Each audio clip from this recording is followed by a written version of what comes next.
until now.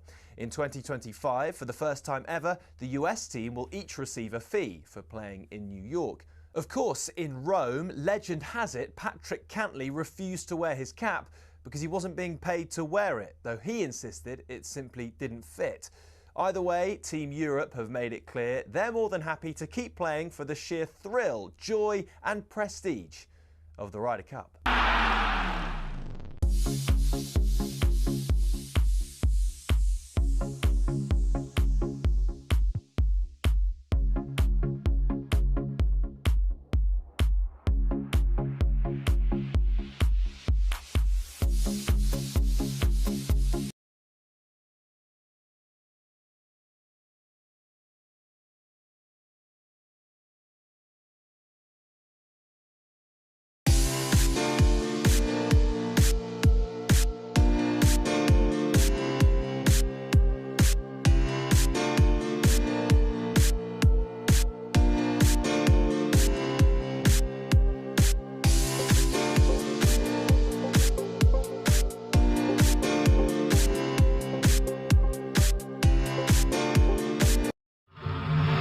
White and Jordan on talkSPORT. Legendary sports radio, engineered for confrontation. The nation's primary destination for essential breaking sports news, triple distilled opinion and blistering debate. Jim White and Simon Jordan, mid-mornings on talkSPORT.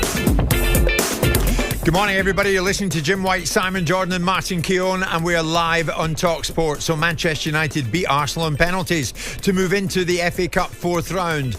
All but out of 2 cups in a week. Are Arteta's Arsenal now huffing and puffing their way to nothing? Meantime, Tottenham need extra time to see off National League Tamworth. Did this game highlight the argument against the scrapping of FA Cup replays? Also today, we bring you the very latest transfer news. From Deitch to Moyes, is that a change all Everton fans can get behind? Do the PFA hold all the cards in the rewriting of football's financial rules? Voting with your feet, is it the most effective form of fan protest? And does the game lack accountability in the boardroom? Jim White, Simon Jordan, Martin Keown, and we are live on talkSPORT. 100% engagement. Jim White and Simon Jordan on talkSPORT. So my two little chums, it was a weekend of differing activities. Poor old Martin here, after seeing his beloved Arsenal go out of the FA Cup. Martin, we'd very much like you to do the draw with Mark Schwarzer for the next round of the FA Cup. And you, Simon Jordan, were where? Monster trucks.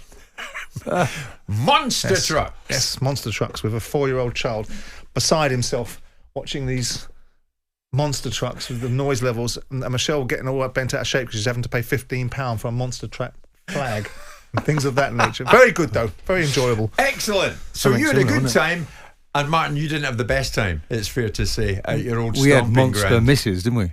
Yeah. I mean, a lot to get through. Let's deal with it now. Despite being down to 10 men, Manchester United dumped Arsenal out of the FA Cup on penalties. We're going to hear from Arteta. Let's hear from you right now. All but out of 2 cups in a week. Of course, they're trailing Newcastle by 2-0 in the Carabao Cup semi-final. They've got the second leg to come. But you'd be a brave man to bet against Newcastle. Are Arteta's Arsenal now huffing and puffing their way to nothing? Well, you want me to answer that? Well, if you would. You're in here for a reason. First of all, let's be magnanimous. Congratulations to Newcastle and Manchester United, because it looks like Newcastle are sort of halfway, 1 foot in the next round. Right, Manchester United down to 10 let's men. get to the point. I'm addressing it. So they did exceptionally well with 10 men. I thought at that point the tide was turning. It's been a disastrous week for Arsenal in the season with injuries, suspensions. It looks like a very thin squad now.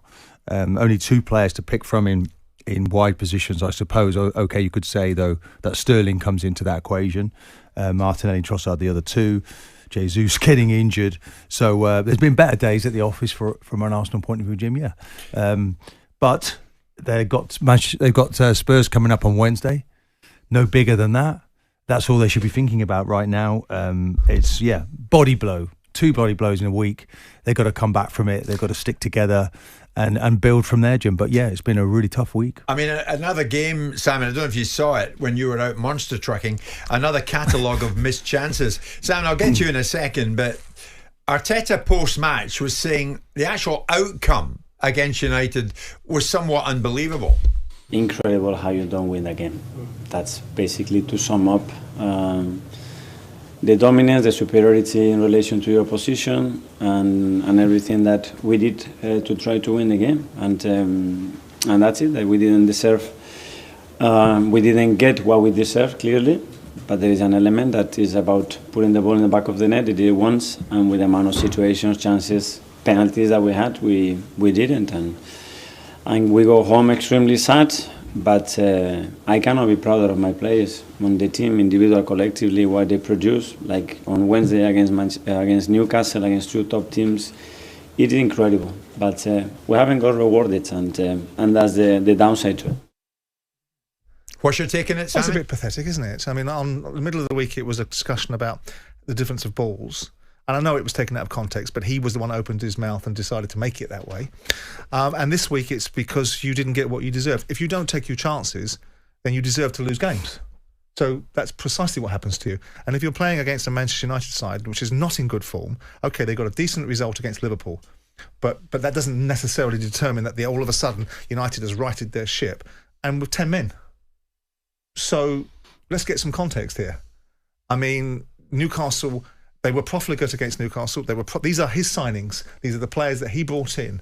And to suggest that you haven't got enough players and perhaps will only be left with Sterling and Trossard, which most people would go, I think I'll have those as wide men, thanks very much. I mean, Arsenal, to me, I think it's an interesting dynamic, an interesting metaphor that you use, huffing and puffing to nothing. Because, I don't see Arsenal winning the Champions League. He's buzzing, isn't he? It's difficult to see. No, well, look, the reasons why that sort of rhetoric gets put on your toes is because you're not objective. You sit in the studio week in, week out. I've just started the show by saying congratulations to Manchester United. Because you have to. No, because that's the sporting element because to this, it's not isn't about it? sporting element, it's about For subjectivity. you, it's about fun. Well, you're a punchy Judy show? No, not or at all. we're a proper show here? Not at all. Yeah. No, Let's have an element of Martin, balance. Arsenal have gone out of the FA Cup. Martin, the reasons why you get put behind the eight ball with Arsenal is because you flatly refuse in every single conversation to be subjective. So whilst it becomes a bit of sport at your expense, I don't need So Jim tell me to why I'm tag not team being you, subjective mate. this morning then. Well, the only point that we're talking about I'm is saying the fact that you've been Arsenal's magnanimous. they had poor finishing But you just yesterday. sat here and said at the beginning of this Absolutely poor conversation, finishing. well, they've got terrible, they've only got two wide players, and those two wide players are Trossard and Sterling. These are difficult They circumstances. still had enough on the pitch yesterday to and they should have won the game. And they created enough opportunities. And ultimately, the question is, They're not are they clinical. huffing and puffing They're their not way to clinical nothing? enough. And Arteta, to me, is treading on a pathway that will produce Arsenal very little, because he spends most of his time finding mitigation or excuses. This argument was, there's no contrition from Arteta. It's simply, we didn't get what we deserved. If you don't take your chances against a 10-man Manchester United, you do not deserve to win a football match. Quality of the striker is in question right Havertz. now. The quality of the striker, everyone in front of goal, there were other opportunities, weren't there, for other players. But you to score goals. took great delight in telling me, when I used to make the observation about Havertz that he must be a tax write-off, that now that he's scored a few goals, all of a sudden that's been corrected itself. Now he's reverted back to type, which he couldn't hit a cow's backside with a banjo. Arsenal now are slightly maligned because they haven't got a centre forward. Well, this is it. And this was actually put to Arteta pre-match, Martin. The need for a centre forward. I mean, it's not just us. It's a conversation amongst many, many Arsenal fans. And this was Arteta on that. You look at an example of a game or two or three, that's a very short sample. You cannot use that.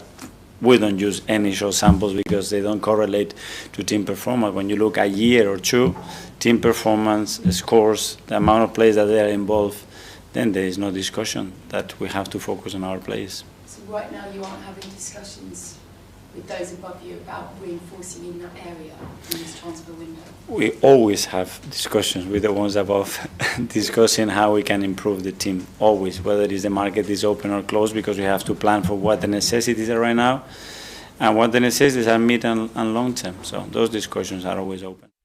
So, I mean, the fact is, Martin, they've been found wanting in this area. Yeah. Maybe a good out-and-out striker yesterday might have changed the dynamic and the outcome of that game. So they've got until February the 3rd. That's deadline day. Strangely, it goes into February.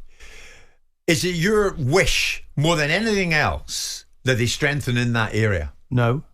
They got to do what they feel is right for them. There's obviously an issue in the striker area, isn't there? If you watch back-to-back Newcastle and Manchester United game, they're exactly the same. I thought Newcastle played a whole lot better than Manchester United. Manchester United just sat on the edge of their box. Do Arsenal not need a striker? They need also, Jim, to have players that run at players. You know, it's all pass, very predictable. They need better variation, so that can be a tactical thing within the group. You might be at best be able to get one player in, two players. But when the journalist asked Arteta there, though, Martin, in that news conference before the match, are you having conversations with those above you about signing a striker? We have conversations all the time. Yeah, great, fine. But answer the question, should he not say yes or no? Yeah. We're actually now quite far down the line in terms of discussions. So you're telling me how we should answer his questions? Look, I'm only saying what I hear a lot of Arsenal fans say to Jim, me. I was in a taxi yesterday. The first thing the Arsenal supporting taxi driver told me, oh my God, we've got to go to Newcastle and sign Isak. They're not going to get Isak. No, they're not going to get Isak. But should they have someone that can... The most important thing is putting the ball in the back of the net. 100%. And that player... They couldn't do it yesterday. That player gives... So is Havertz the answer? Jim, they can't put the ball in the back. It's glaringly obvious that they'll buy somebody, won't they, in time? It's whether or not they buy now, and is it seen to be the right person? Is it a panic buy, or will they have they got someone lined up? But you're agreed that it's costing them. Of course, it's costing. It's obvious, isn't it? It's glaringly obvious. No need to be so defensive. It's not an elephant Martin. in the room. We're only trying to source the problem, and the problem is a lack of striker. I'm not enjoying the situation that Arsenal are in. Do you know that I'm pretty certain those players are hurting this morning. You know, but the only way they get out of it is to start. If they lose belief, they lose confidence, the whole thing's going to just fall away. So the manager's trying to hold on to his players. There's Simon ridiculing him, saying, "Oh, it's pathetic what he's saying." No. What does he want to lose the dressing room? No, you keep together. You stick together in this difficult moment. But yes, when it comes to it, they're not putting the ball in the back of the net. The goal scorer makes everyone believe that anything is achievable. Right now, the belief's ebbing away. I thought the atmosphere yesterday. Whether that was because it was a lot of the season ticket holders weren't there, it wasn't the same atmosphere that has been there the last couple of years. Let's put it out there. As we hit the first break, Arsenal fans listening this morning, you must be sick of it, but we'll put it to you again. Is a striker what Arsenal need? And is it your dearest wish that they go out in this window, what's left of it, and recruit one? 03717 223344 81089.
Monday morning. Good morning, everybody. Jim White, Simon Jordan, Martin Keown. We're live as live can be on talkSPORT. Coming to you, of course, live on YouTube and Facebook as well. You can watch this show as well as listen to it, and many of you are doing that. More and more tell me that you're getting in front of YouTube and you're seeing it from start to finish, 10 to 1. That's fine by us. If you want to join them doing that, head over to the official talkSPORT channel on those platforms. We're coming to you with Selco Builders Warehouse. It's where the trade goes. Mr. Keown under a bit of pressure this morning because his beloved Arsenal are under a bit of pressure this morning. Hanging on in the Carabao Cup. They're not out of that yet. And Martin, who's to say that they don't pull something spectacular off and turn it around against Newcastle? They'll have to go some to do that. But what we know is they can forget the FA Cup. They're out of it. They went out on penalties yesterday to Manchester United. And for the most part, it was 10 against 11. And the 10 men stood resolute of Manchester United, and it's they who march on. But all this talk about a striker, how badly do Arsenal need one? Not just me asking it, not Simon, not Martin, we're asking you. And Arsenal fans in huge numbers are calling this show this morning. So let's start with you, Luke. I don't know how you've done it, mate. You've got to the head of the queue. Good morning. Luke, the Arsenal fan, where do you stand in all of this? Morning, gents. Good morning. Just quickly, Martin, you mentioned about panic buy. I don't know if you can use the term panic buy because Arsenal actually haven't had an out-and-out goal scorer since, but they had Aubameyang briefly. He fell off. Well, he wasn't exactly brilliant for his time. They scored goals, yeah, but his attitude stunk. And then you've got to go back to Robin van Persie. Like, at what point, we've spoke about this now, and like even today, the subject is Arsenal need a goal scorer. But why haven't they? Why can everyone see this? But Arsenal, they bought in Havertz. He played as an 8 and helped out as a false 9 and a 10 at Chelsea. But they didn't exactly buy him off fantastic form. It was to add depth to Arsenal's squad, surely. But we've all been fooled, and he's starting as a so-called goal scorer, but he's not doing the job. Surely a goal scorer is what Arsenal need, and it's 4, 5, 6 years they've been needing it. Well, Aubameyang, Lacazette was another striker as well that you didn't mention. Jesus and Havertz are more team players. You know, quite often they don't. I'd like to see them stay up high up the pitch centrally. You know, that sort of predator player. Yeah, but they don't. No, they don't because they offer other things. They give you the work rate, but they don't give you the numbers. The return is terrible. Yeah, but they're not overly. They're only about 9 goals behind Liverpool in the Premier League, but that amounts to a whole lot of points. Obviously, 6 right now. So what I'm suggesting is that the manager wants to look at it over a window of time. He's not looking at it a moment. And it's about, we do know that obviously we need to get a striker in. You need that player, that somebody that enjoys the moment. It seems everything's rushed right now in front of goal. Havertz really having a bad time right now. Does it take one of those to go in? I thought Jesus had climbed the mountain a little bit, scoring those goals against Palace, and then he's taken off. So it's been a disaster from the point of view of injury, suspensions, and the points that the team have lost from there. It's uphill for Arsenal, but they've got to pull together. Look, I'm already looking at the next game. You've got to be thinking about what's coming up, but you've got to be better in front of goal, because if you don't finish the ball in the back of the net, then the season just ebbs away. Look, thanks for that. Randall's an Arsenal fan. Randall, are you simply looking at the next game? No, I'm looking at the last 5 seasons. A total waste of time with that amateur manager in our club. There is no way in business you employ somebody who has never done the job before, especially in the position that he holds. Every single Arsenal player on that pitch yesterday, last Tuesday, played to the manager's instructions. That's what people forget to see. They are playing to his instructions. Against a 10-man Man United, we wait for them to get back into shape and pass the ball to death. The same kind of football we were watching the last 5 years of Wenger's reign. Pass the ball to death and trying to break down low blocks. You sound as if you've just about had it, Randall. Have you had it with Arteta? I never wanted him in the first place.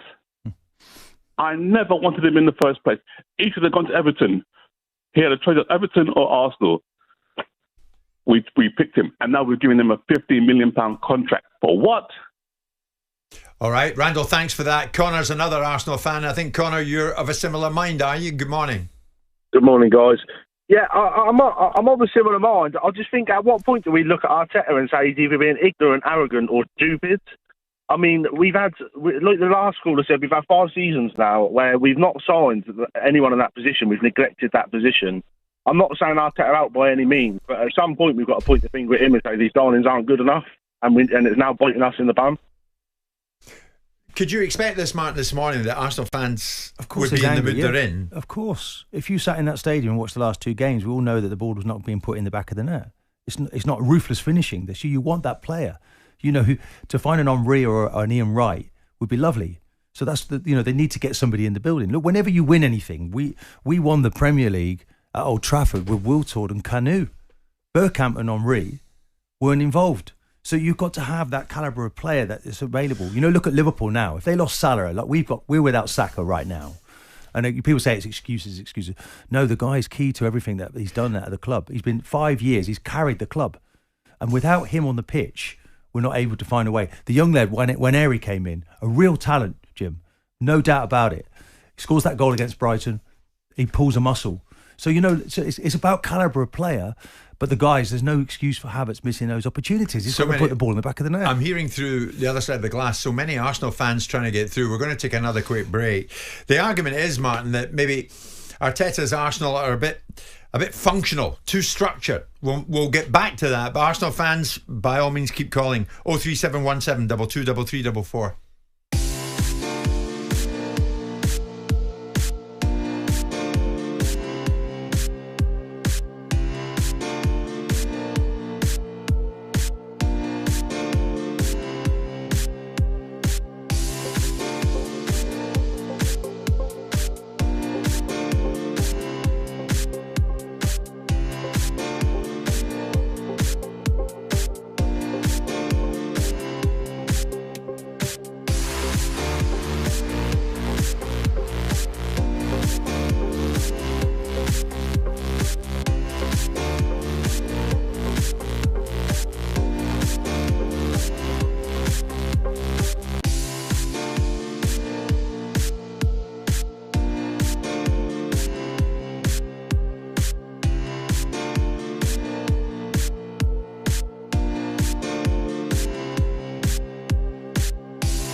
After nearly 134 years, Everton are finally bidding farewell to Goodison Park. A new home stadium awaits them in Bramley Moor Dock, a historic site on the River Mersey.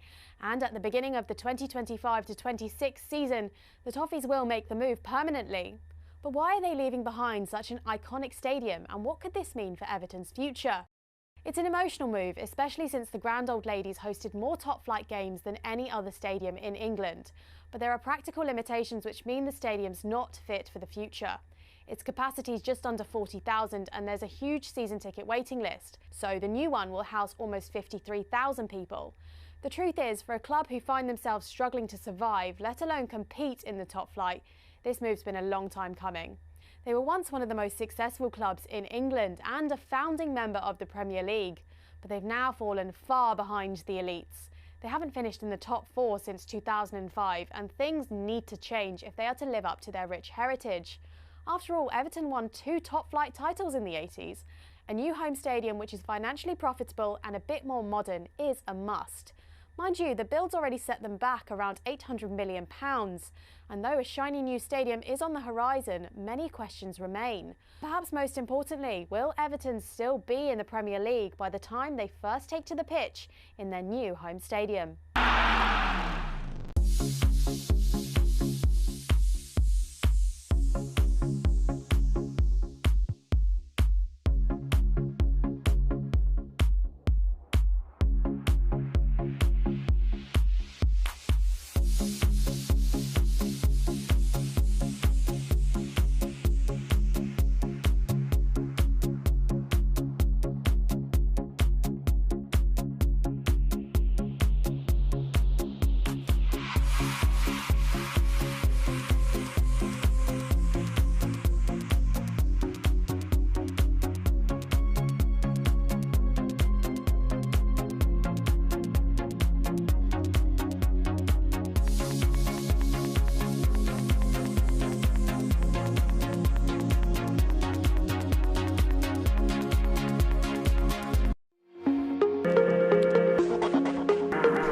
Good morning, everybody. Just gone 10:30 this Monday morning. Jim White, Simon Jordan and Martin Keown. We are live on talkSPORT. So much to get through. David Moyes back at Everton. Is that a change that all Everton fans can get behind? And later on this morning, we'll have a look at the PFA. Do the PFA hold the cards in the rewriting of football's financial rules? Very keen to get Mr. Jordan's view on that. In the meantime, and we make no apology for it, we're concentrating on Arsenal.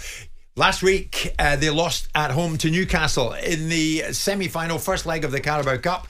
Newcastle left with a 2-0 lead. We'll see if Newcastle can see that out. Arsenal have it all to do. Yesterday, Arsenal went in against Manchester United in the FA Cup. It went to a conclusion. It sure did. Went to penalties. And 10 Man United went through and Arsenal were dumped out of the FA Cup. So many questions being asked, not least this morning. And it's so predictable. Barely needs mentioning, but it doesn't need mentioning because this seems to be the whole nub of the problem with Arsenal. Where is the striker? Where is the man that can put the ball in the back of the net? Just before we went into the commercial break, Simon, you and Martin, I may as well say it, the listeners, the viewers, you guys kind of locked horns about the spend, the amount of money that Arteta's had at his disposal. And the two of you guys get fairly heated because your view differs as to what the spend actually is. No, I was simply saying to Martin that Arteta's spent 700 million quid over this 5 years. And Martin was saying, well, look at the net spend. I said, that's not a good argument for you because if you look at the net spend of Man City, Liverpool, with the exception of Man United, I think Arsenal will be the biggest spenders. And it's really the gross spending to look at because it's what the manager's chosen to buy. The players that he's chosen to let go, he doesn't want anyway. The ones that he's chosen to invest money in is the primary motivation for that conversation. And you look at it and say, at which point, and I'm not advocating for Arteta to be fired. I think a lot of the good things that have happened to Arsenal have been directly relational to his management. I think the atmosphere, the manner in which Arsenal have progressed over the last 5 years has been really significantly down to Arteta. So I think the call from Randall suggesting that he shouldn't have been there in the first place, I think is off the mark. Right. But there comes a point where someone spends this kind of money and has this kind of tenure, and you have to say, well, are you going to win something? You won the FA Cup in your first season. But other than that, and I said it the other day, and Martin may disagree or he may agree, I don't know, he can speak for himself, they're beginning to flatline. And there was this argument about Chelsea, wasn't it, about buying centre forwards? It wasn't so long ago that people were saying, can't people see they need a centre forward? Are they blind that they need a centre forward? Clearly they need a centre forward. Lukaku didn't work out for them, they need a centre forward. Yet they seem to have got past that hump. Yet you're now at Arsenal. If you spent 500, 600, 700 million quid, and Jesus wasn't bought in. Jesus was bought in as a centre forward. Is that the spend? 700 million over 5 seasons. And Jesus wasn't brought in to be a team player. He was brought in to be a centre forward. And the fact that he's morphed into a team player because he isn't capable of being a centre forward, and Pep Guardiola saw that and palmed him off to his mate at Arsenal, details that there was a blind spot in terms of what Arteta was building. But Martin will also say, and quite rightly say, so if you take something away from Havertz, there's a part of Havertz's game which adds to the Arsenal framework. But they're beginning to get a little bit found out without one player. Yeah. Saka is the reasons why the air's gone out of Arsenal. You take Saka out of that side and the air has gone out of Arsenal. It is. It would be a different way to play. Havertz is, Jim, top of the jewels. He covers the most distance of any Arsenal player. No one said he's not contributing, but obviously the area he needs to put the ball in the back of the net. And that's what you need most of all. It has become very predictable. Teams just sit on the edge of the box, and then Arsenal can't break them down. And it's like it's too slow. Do you know, like in Arsenal in its heyday, would take a team apart within the first half an hour. That's not really happening. I saw it go up a gear as soon as Manchester United scored, but they probably don't even realise they're doing it. And they don't want to take risks, Jim. Everything's very safe, and the opponent gets back behind the ball, and that's the tricky bit. And you've got to then win the chances. It's not like there hasn't been chances, Jim. Yeah, there was 27 shots on goal yesterday. Style under Arteta, functional, over-structured. Is there something in that? Functional. No, because you need that. You need a structure, but occasionally you need a player then to break the mould, don't you?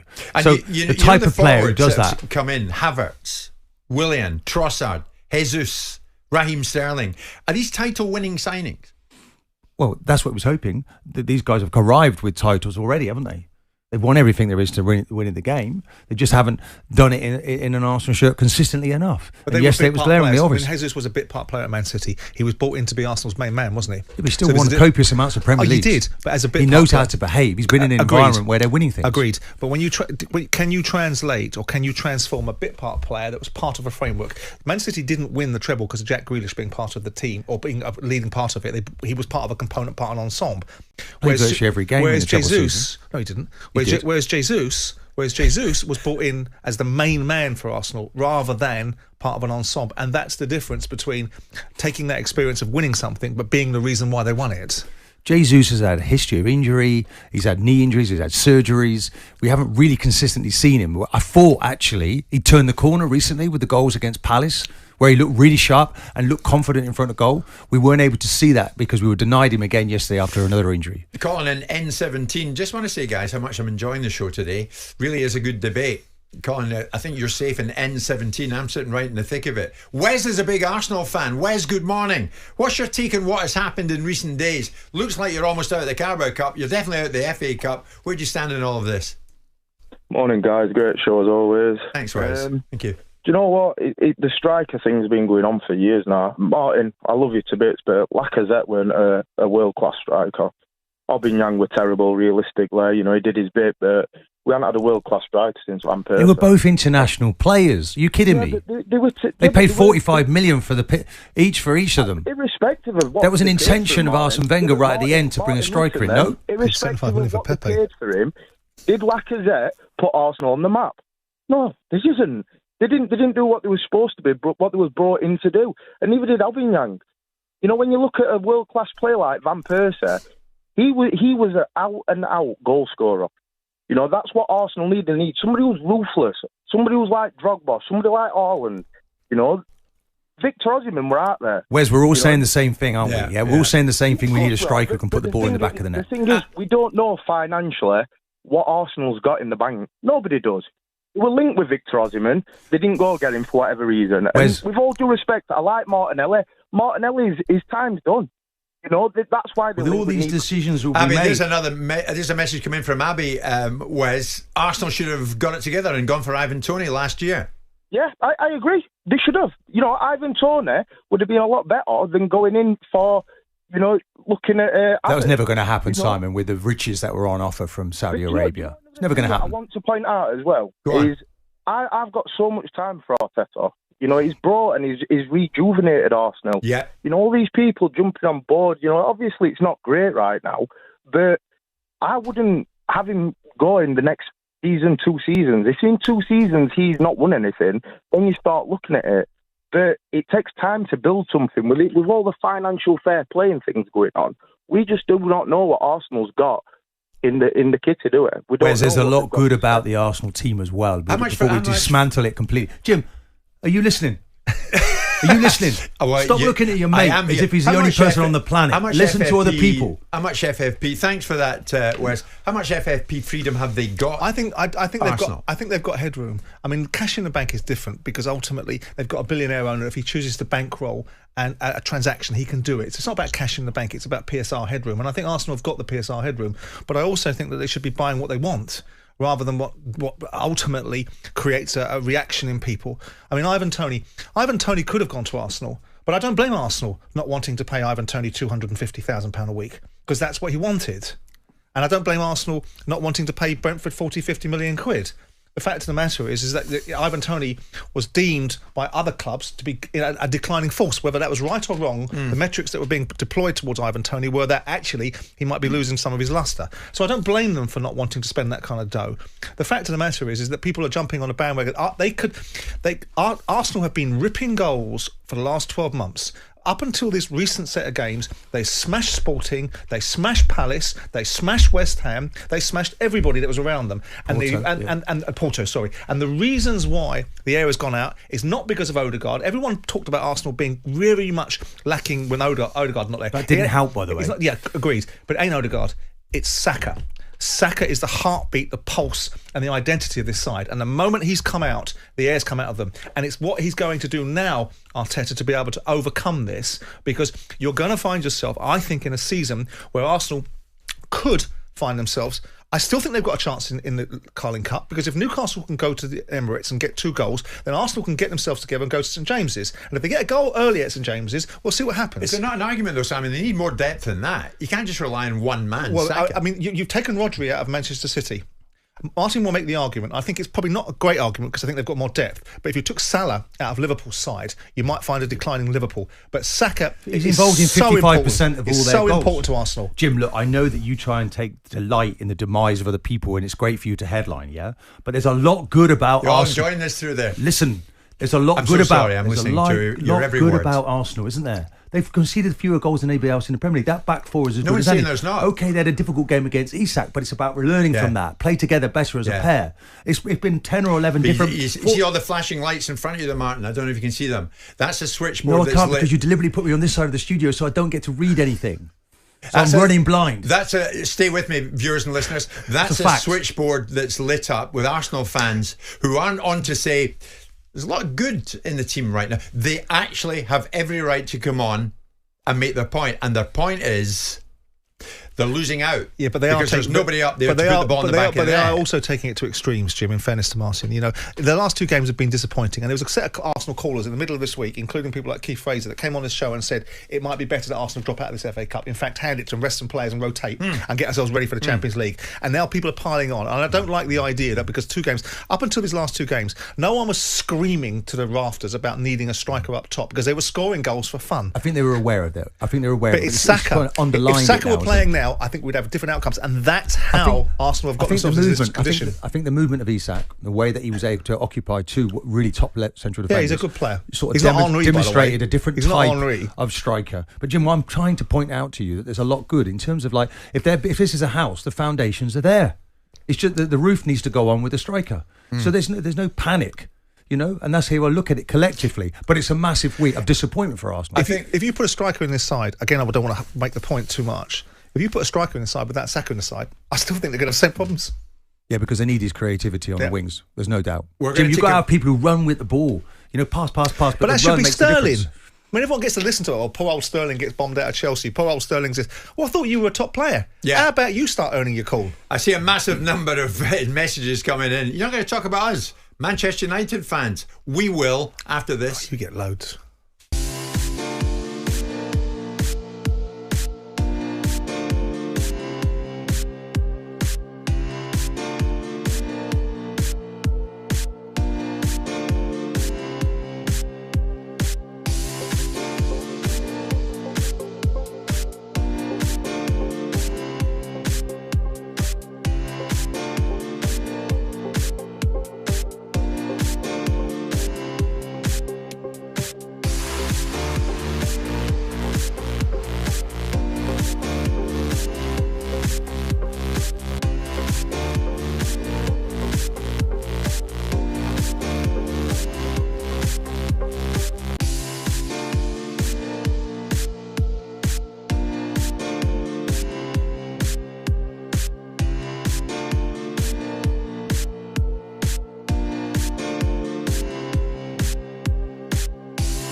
It's Monday morning. It's Jim White, Simon Jordan and Martin Keown. We're live on talkSPORT, and we're coming to you with Selco Builders Warehouse. It's where the trade go. We're coming to you live on YouTube and Facebook, and many messages coming in saying you're enjoying this, and it's a matter of time before Martin Keown lynches me. Well, it might well be, but hey, at least you'll be able to say you watched it live. Could be very entertaining, so stay tuned.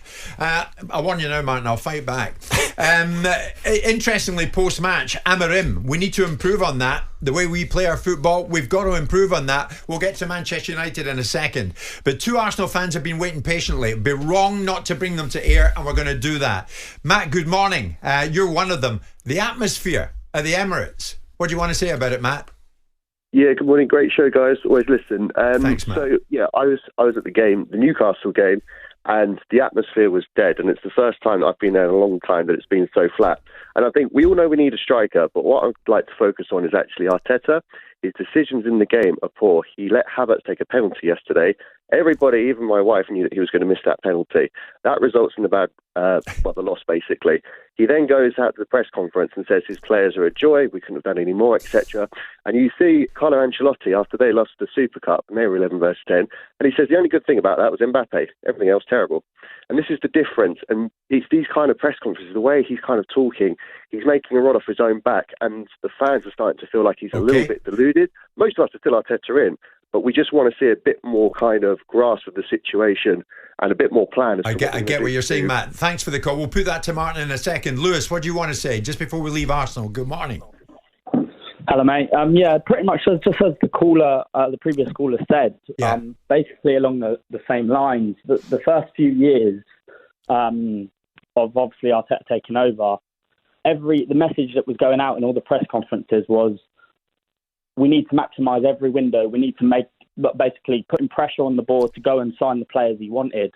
It now just seems like he's making excuses for them. And I think the board, I think Arteta is still the right man, but whoever's in charge now with Edu leaving need to basically go and support this manager and go and sign the player, go and stop making excuses and go and sign a proper striker that everyone can see that we need. Lewis, thanks for that. Martin, I'm coming to you. Simon, you said an interesting point.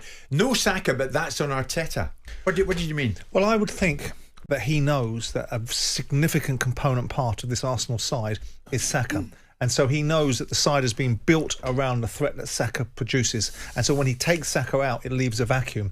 And it's for him to have built around, I mean, the special players are special players. You can't replace them easily. Yeah. But as a team and as a unit, you have to find solutions. And at this moment in time, without Saka, even if they buy a centre forward of repute, which I doubt they'll find in this window, but let's hope they do for Arsenal fans, they still got the conundrum of who provides the creativity, who provides the threat, which Saka provided in the first half of this season, which is why Arsenal have been ripping through teams for most of the season, scoring goals for fun.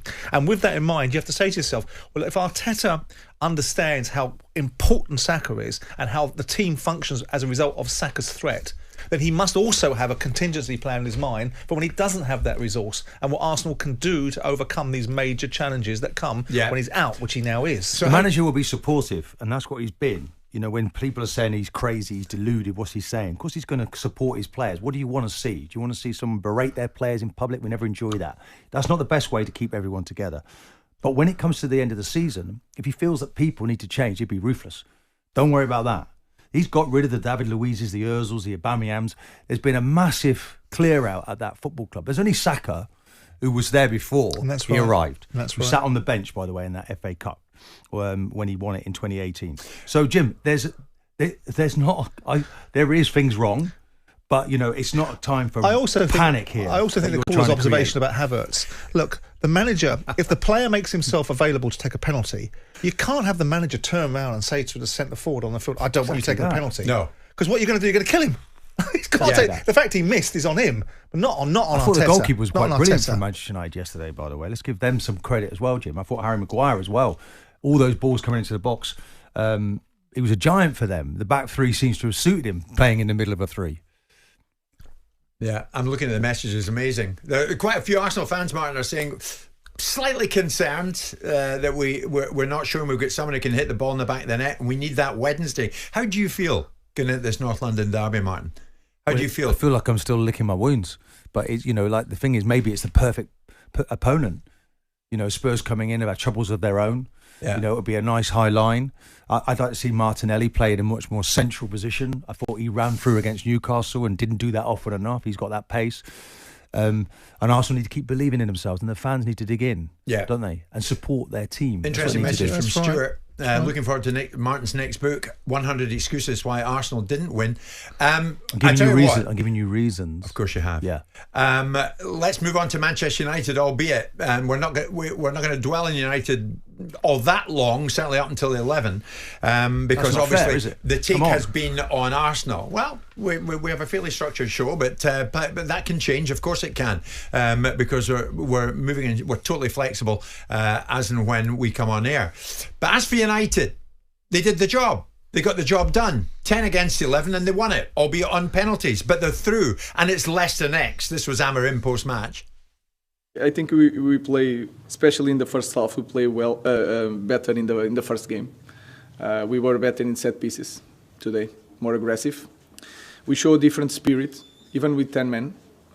We are improving on that aspect. I think we had a lot of difficulties in the beginning of the game to control the game with the ball. When the opponent has one opportunity, we can stop the game.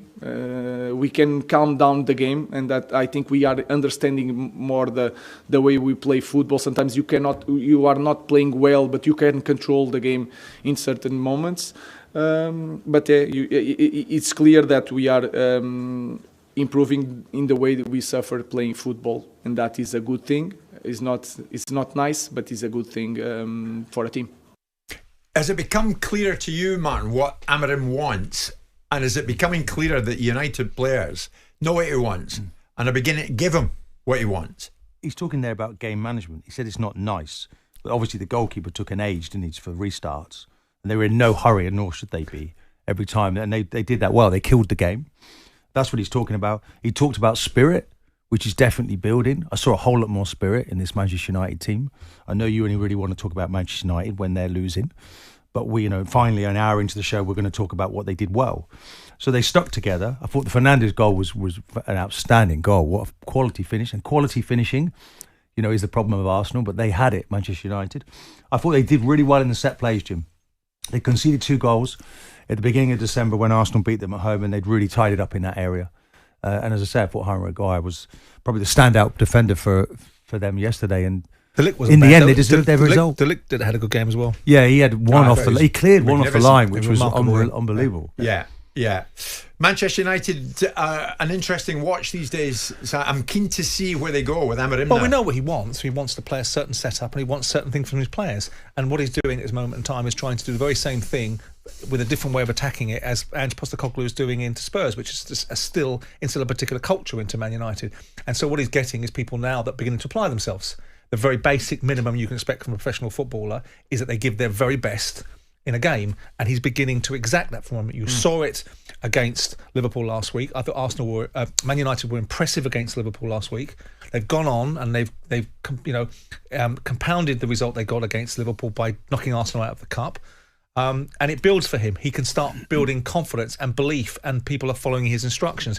And bit by bit, he'll start wheedling out some of the dead wood, whether that's Rashford, other people that he believes. There's radiators and drains in life, isn't there? And I don't believe that Rashford is a radiator. I think he's a drain. And so he'll start to get rid of some of these people, whether they're talented footballers or not. And he's starting to build a team that does the fundamentals first, which is you have to beat us. We're not going to beat ourselves. You're going to have to beat us, and we're going to make you work hard. And then after that, then you'll get a style of play. You'll get more ability on the ball, and you'll get a formula. But Amorim is doing what I expected him to do. Is he doing what Arteta did? You're either with me or you're not. Hence, Aubameyang booted out. Well, he has now to. Amorim's certainly showing the door, it seems, to Rashford. Well, he has to. I mean, AC Milan making a formal approach. You for live Rashford and die today by the decisions that you make, and you have to be definitely right, ideally, definitely wrong sometimes, but definite all the times. And you take the consequences of the decisions that you make. So he's making decisions. The players are getting the memo about what's expected of them. He expects them to run. He expects them to apply themselves and overcome adversity. And they're doing it currently in the last 2 games. Well, he needed to as well, because if you look, they lost 6 of the 13 he's been in charge. Yeah. And, when it's a new voice that comes in, Jim, and you have to keep listening to it and lots of instructions, you can start looking around you thinking, does he really know what he's doing? And I felt actually they got the balance of midfield wrong. And now he's playing with Fernandes dropping into that midfield. The back five, they will pop out to deal with things. And they're understanding that much better. Of course, it takes time. He's had a whole week, by the way. He had 7 days. 7 days to prepare for that game. And he used it well. Can you imagine what they'll be like when there's 11 of them in the park? It's Jim White, Simon Jordan, Martin Keown. We're live in talkSPORT with Selco Builders Warehouse, where the trade go.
The Ryder Cup. Unique, euphoric, unanimously loved. Here's the history and some of the key numbers behind the contest that grips the world of golf and beyond like no other.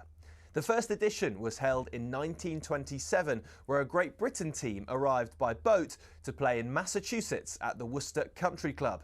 Originally, the competition comprised of 4 foursomes and 8 singles, with 4 balls not introduced until 1963. In the first 22 editions, when it was just Brits and Irish against the US, America only lost 3. So, in 1979, in came the rest of Europe, including the future 5-time Ryder Cup winner, Seve Ballesteros. Since Team Europe was established, the head-to-head reads Europe 13, USA 9. Home advantage is a big deal. Europe's last away win was the miracle at Medina in 2012, and America hasn't won on European soil since '93 at the Belfry. It's accepted that both teams tailor their home courses to suit their own players. For example, in Paris in 2018, Thomas Bjorn asked for the rough to be kept extra long beyond the green to target the big booming American drives. 10 years earlier, Paul Azinger did the opposite, and the Valhalla rough was trimmed right down. On both occasions, the home side were resounding winners. So what about the money? The most recent Ryder Cup in Rome drew in a record 271,000 spectators and boosted the Italian economy by €262 million. In the US, the PGA America TV deal with NBC is worth $440 million. But no Ryder Cup revenue has ever gone directly to individual players. That's until now. In 2025, for the first time ever, the US team will each receive a fee for playing in New York. Of course, in Rome, legend has it Patrick Cantley refused to wear his cap, because he wasn't being paid to wear it, though he insisted it simply didn't fit. Either way, Team Europe have made it clear they're more than happy to keep playing for the sheer thrill, joy and prestige of the Ryder Cup.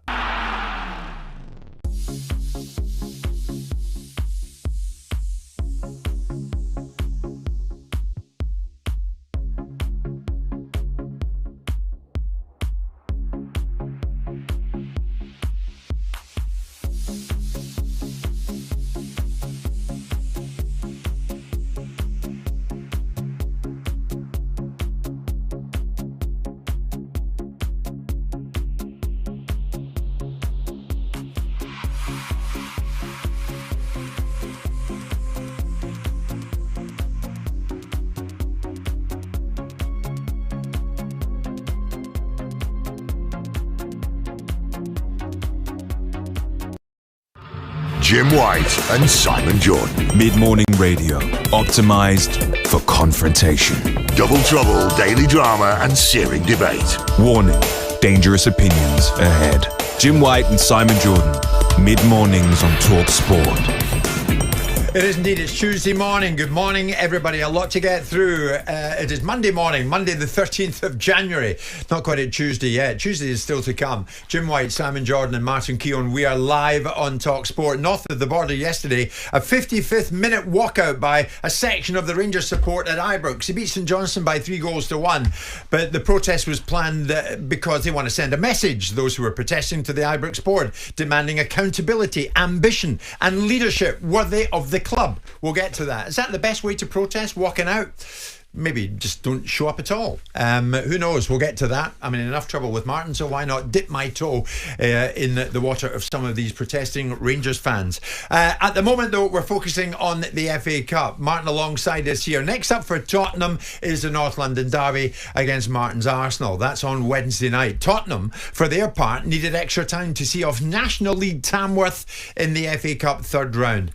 Martin, I put it to you, does this game highlight the argument against the scrapping of FA Cup replays this season? If ever a team would have deserved a replay, surely after 90 minutes, it would have been Little Tamworth. Yeah, but they didn't manage it, did they? Spurs hung on and got that result. The argument about going there, I thought the manager was spot on in terms of grassroots football. Nobody wants to play on that AstroTurf pitch, and it was obviously a bit tricky for them. Credit to Tamworth, because obviously you get that giant cup chance to beat the big team, and there's nothing like our FA Cup, is there? That brings together the teams across all the divisions. That it's the oldest cup competition, and the most teams that take part in it. So it was kind of like, I think the winter what we've had this cold front just a few days. It was more like the FA Cup of old, and you saw the pitch and you thought, hold on, there's trouble ahead. But they negotiated it well in the end, Spurs. Do you get where I'm going here, Simon? After 90 minutes, 0-0. Now, another time, in another world, Tamworth would have been heading to the Tottenham Hotspur Stadium, but not now. In a pre-player welfare world. Look, that's a first, isn't it? Well, I don't agree with it. I think it's nonsense, but I'm just playing into your gallery. The idea that they wouldn't have actually had to be able to fit those games in with those replays, wouldn't have been able to fit them in. Well, they can always fit replays in. There's a challenge. The calendar didn't allow for it. That's why they had to take it out. The calendar wasn't allowing for it. Well, I think it was more to... Well, it does allow to it because there's only 6 sides in the Premier League that play in Europe. So it's more to do with the 6 sides in the Premier League that are very unhappy with the fixture congestion as a result of their European commitments, and the Premier League wielding the authority over the FA, who, by the way, should be the regulators of the game and have abdicated that responsibility. And rather than being told to get back in their box and the FA should be protected, they've basically taken the route, which I understand, which is it's the lesser of two evils. We have a trade-off. We keep the value of the FA Cup by not having these teams either pull out of the tournament if they can, or denigrate it by putting out sides that are not worthy of being in the FA Cup. It does undeniably favour the big clubs, Martin. I mean, because of the calendar shape. Tamworth aren't bothering about fixture congestion. Tamworth would have loved to play a replay.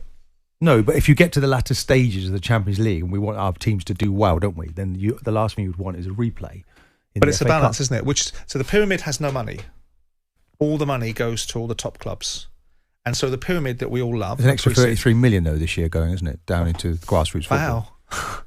Martin, the fact is... There's a contribution being made, no? Sure. Tamworth from were the denied FA. a replay. Premier League, is that fair? Basically, that's the bottom line. Well, it is, because they've all accepted it.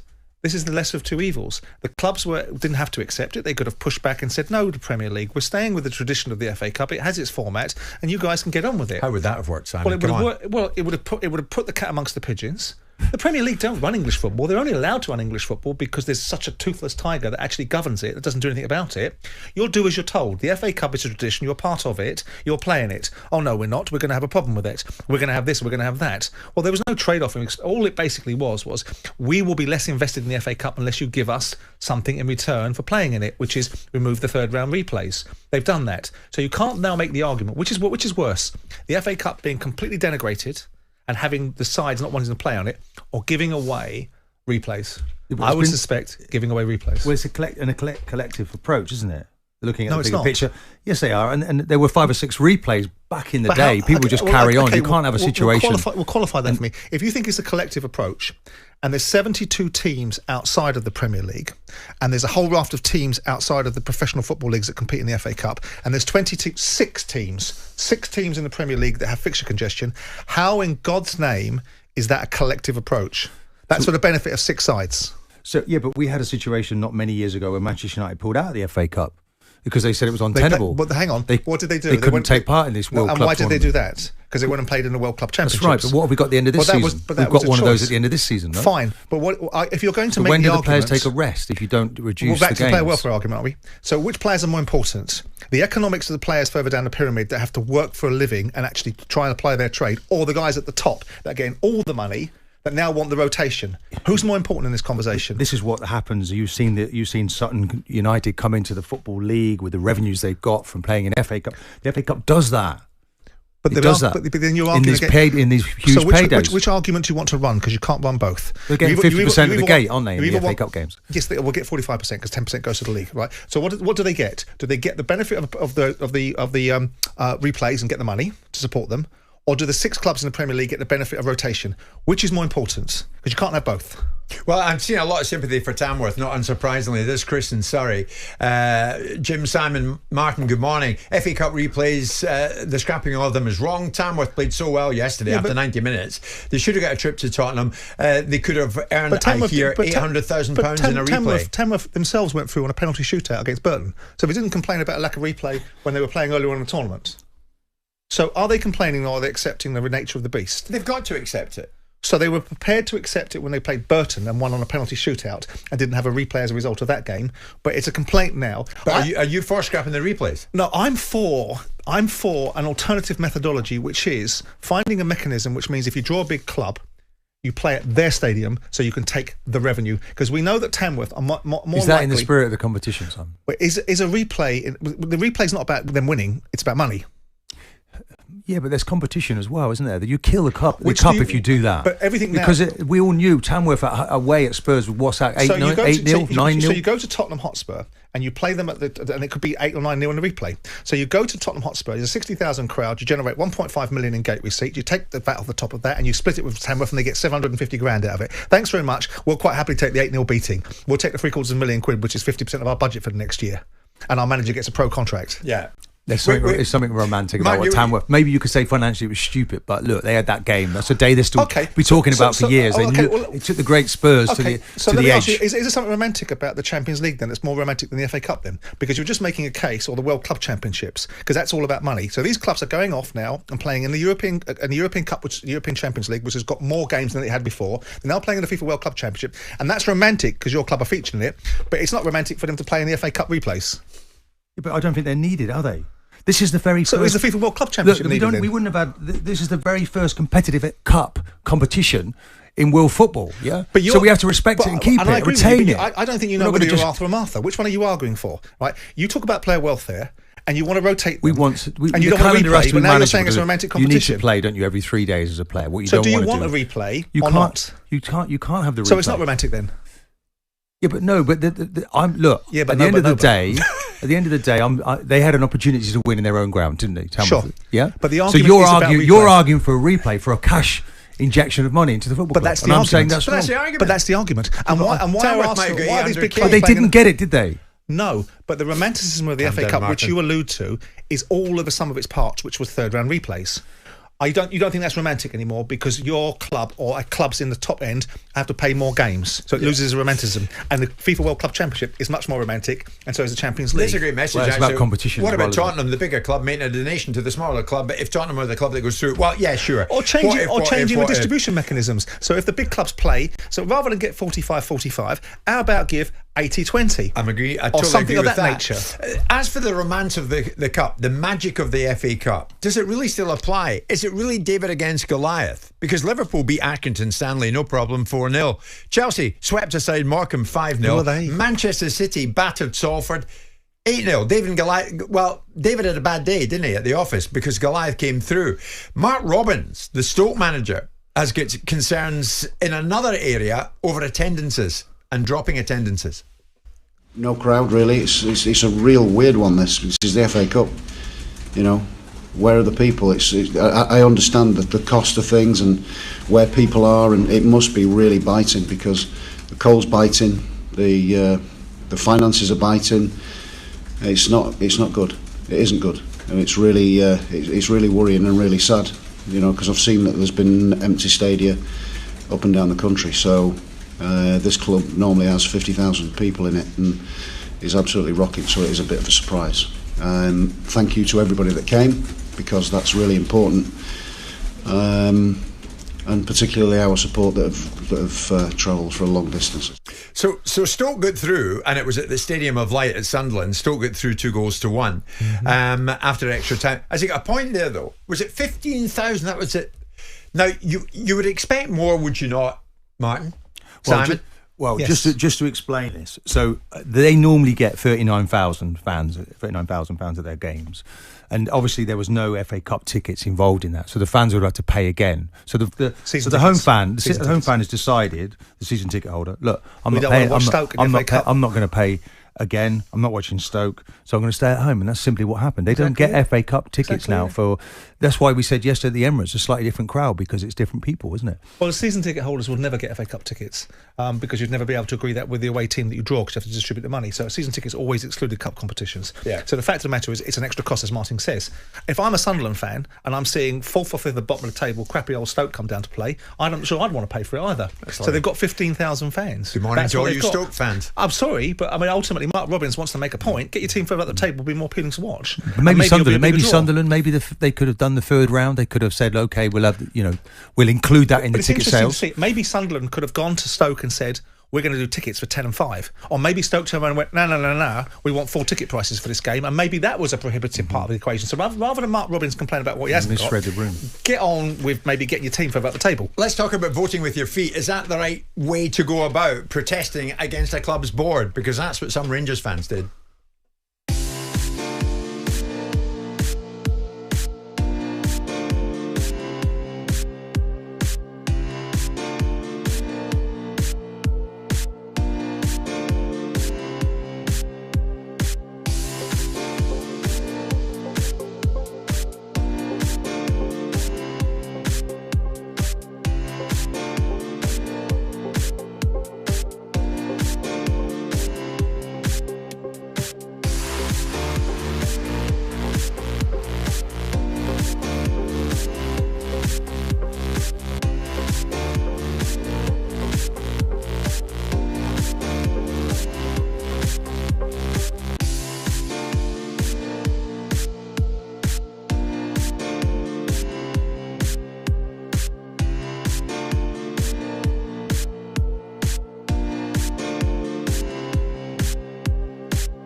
morning, everybody. Jim White, Simon Jordan, Martin Keown on this Monday morning, Monday, January the 13th. And we're live on talkSPORT. We're also, of course, coming to you live on YouTube and Facebook. So many of you tuning in and watching the show, and that's great. Absolutely great by us, because we're adding more and more and more visually as we go to every show, every morning. Let me put this to you. Voting with your feet. Is that the most effective form of fan protest? I don't know where you stand on this, Simon. I'll explain it. A section of the Rangers support in Glasgow yesterday led something of an Ibrox walkout during the match against St Johnstone, the league match. They beat St Johnstone by 3-1. Many of these fans not happy. It goes way back to when Rangers claimed their 55th title. That was under Steven Gerrard, and the argument is they haven't added sufficiently. The board hasn't acted sufficiently since then to make Rangers a stronger force. So the protest was planned to send a message to the board, demanding accountability, ambition, leadership worthy of our club. That's what they said. That's what I put to Ali McCoist on breakfast this morning. Have a listen. The fact remains they're 15 points behind Celtic. Do they have a point, the ones who walked out? They've got a point. I'm not sure they're going the right way about it, but they've certainly got a point, Jim. There's no doubt about it, they've got a point. I mean, you can argue they've stood still, after Stephen won the league. In fact, I think that's blatantly obvious. Yeah. Were they asleep at the wheel, Ali, after that? They didn't do enough. They didn't do enough. And I also think the dismissal of Gio Van Bronckhorst at that particular time was far too early. I really do.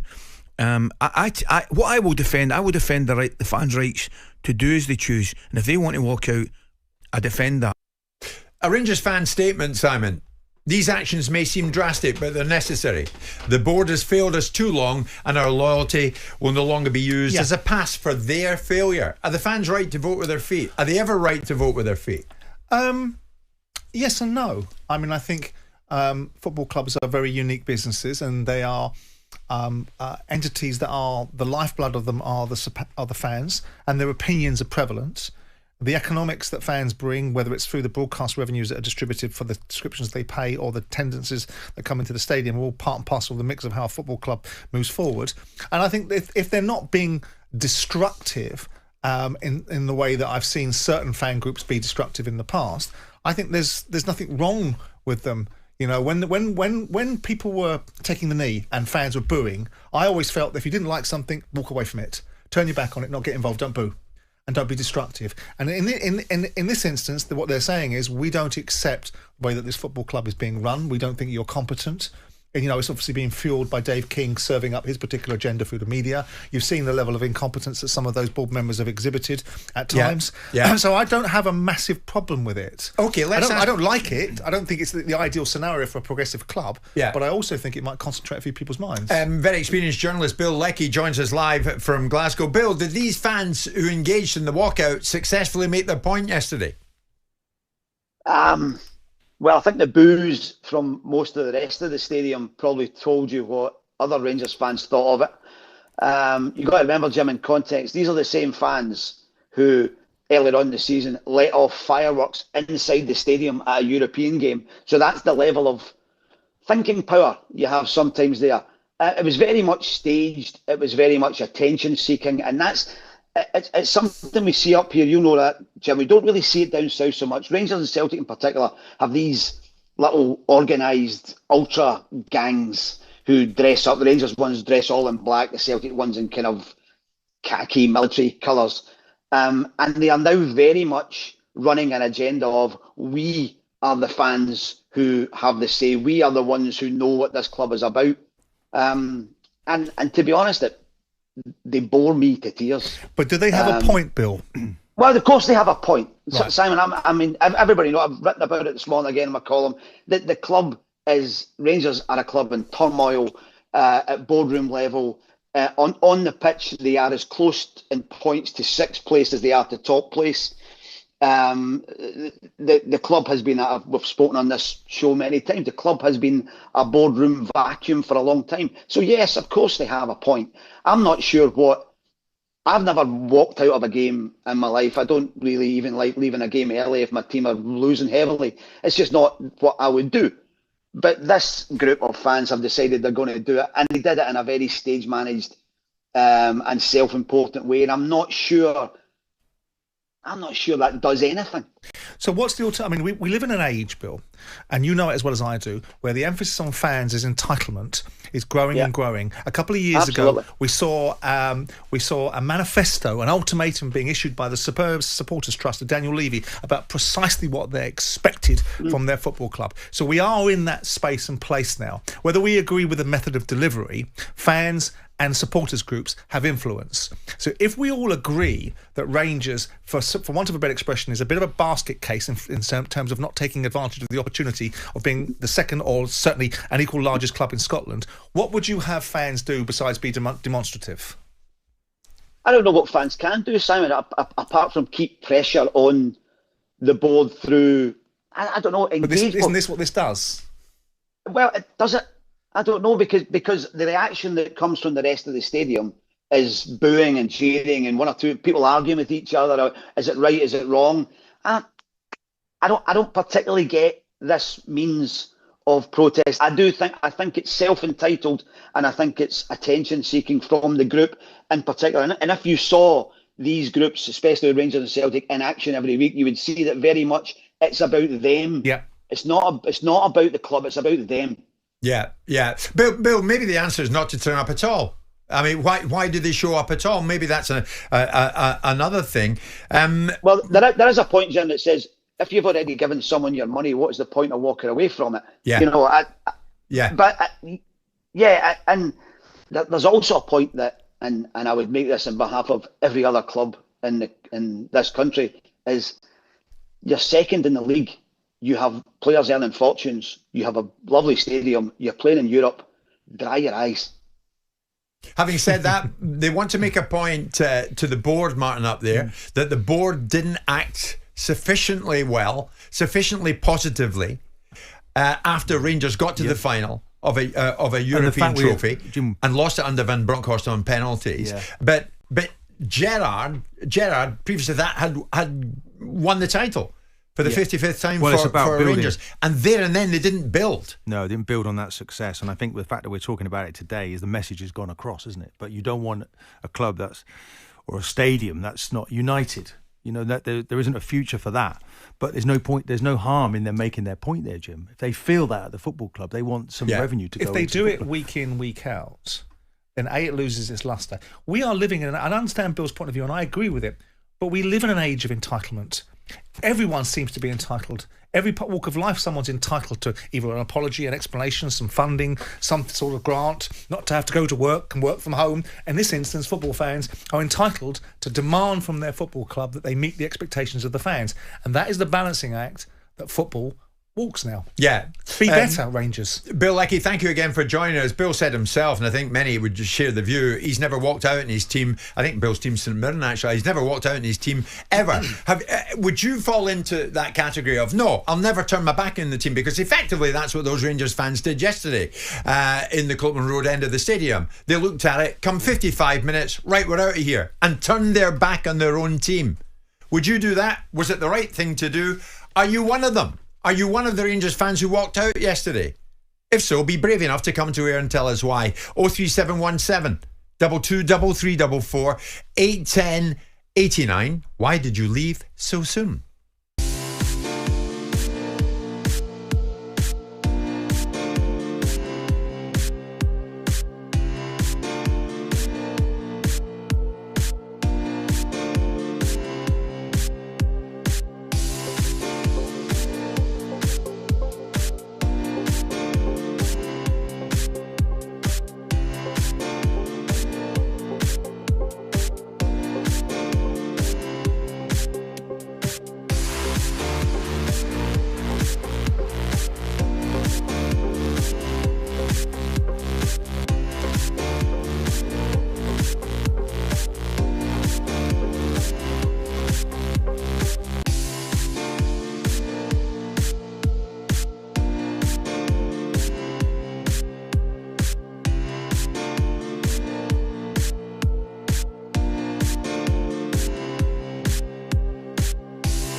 After nearly 134 years, Everton are finally bidding farewell to Goodison Park. A new home stadium awaits them in Bramley Moor Dock, a historic site on the River Mersey. And at the beginning of the 2025-26 season, the Toffees will make the move permanently. But why are they leaving behind such an iconic stadium, and what could this mean for Everton's future? It's an emotional move, especially since the Grand Old Ladies hosted more top-flight games than any other stadium in England. But there are practical limitations which mean the stadium's not fit for the future. Its capacity is just under 40,000 and there's a huge season ticket waiting list, so the new one will house almost 53,000 people. The truth is, for a club who find themselves struggling to survive, let alone compete in the top flight, this move's been a long time coming. They were once one of the most successful clubs in England and a founding member of the Premier League, but they've now fallen far behind the elites. They haven't finished in the top 4 since 2005, and things need to change if they are to live up to their rich heritage. After all, Everton won 2 top-flight titles in the 80s. A new home stadium which is financially profitable and a bit more modern is a must. Mind you, the build's already set them back around £800 million. And though a shiny new stadium is on the horizon, many questions remain. Perhaps most importantly, will Everton still be in the Premier League by the time they first take to the pitch in their new home stadium?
It's time to say hello and good morning to Lord Charlie Robertson from BetMGM. And we're going to look at some of the odds around some of the top sporting events. Charlie, good morning to you. Let's look back at that FA Cup weekend. What are you thinking this morning? Morning, Jim. Morning, guys. Yeah, there were certainly a few interesting results, weren't there, as you guys have spoken about. The two favourites in the betting, Man City and Liverpool, both got the job done pretty comfortably, didn't they? With City now the 7-2 favourites for the trophy, with Liverpool 4-1.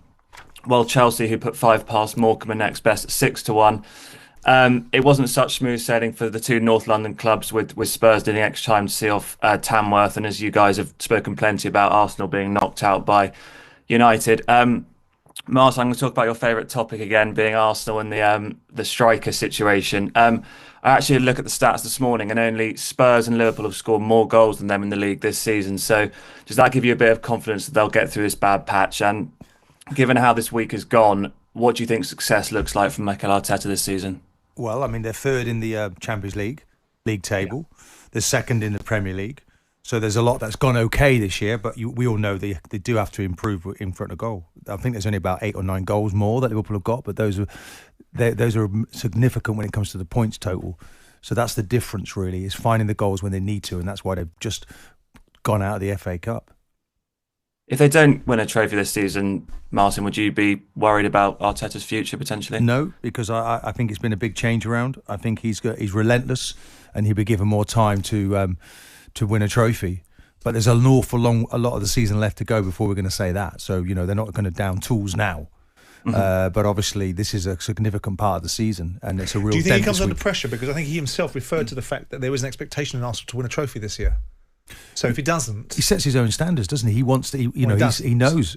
Well, he knows. Sets them for him. Yeah, but in terms of he's his biggest critic, isn't he? So he knew this season they had to do something extra special to.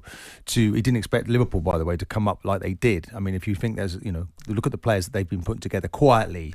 But do you think underneath it there'll be an undercurrent of a building of pressure on him because if there is an expectation, There's a personal pressure that he puts on himself. He doesn't have to be from the told. people that he works for. No, I don't think so. No, I think everybody works there collectively and together. I know you don't like that word, but they work together. And I think Arteta has got that thing about, you know, look, you don't have to tell me. I want more. He's the driving force within that. Of course, I like club. that word because you get places because of people, not in spite of them. So that's a silly thing to say. But the point is they will set the standards for him.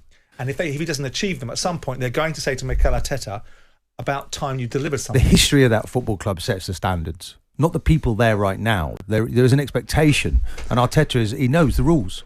But, you know, we're a long way from that situation. As I said to you, there's a lot good there. There's a lot good that other clubs would want, really. I think Manchester United have won that game yesterday, but I think they're a world behind Arsenal right now. If you're Aston actually, Villa as a team. and teams of that nature, you'd want what Arsenal have got, but we're not talking about that. We're talking about teams that Arsenal are trying to eclipse. He will want to win a trophy. 2018 was the last one, and he knows he needs to get one and as quick as possible.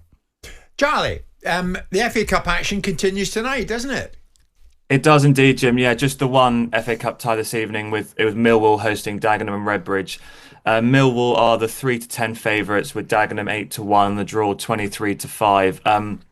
If you're looking for a bit of value in that one, Jim, backing both teams to score and Millwall to win at 2-1 could be the way to go.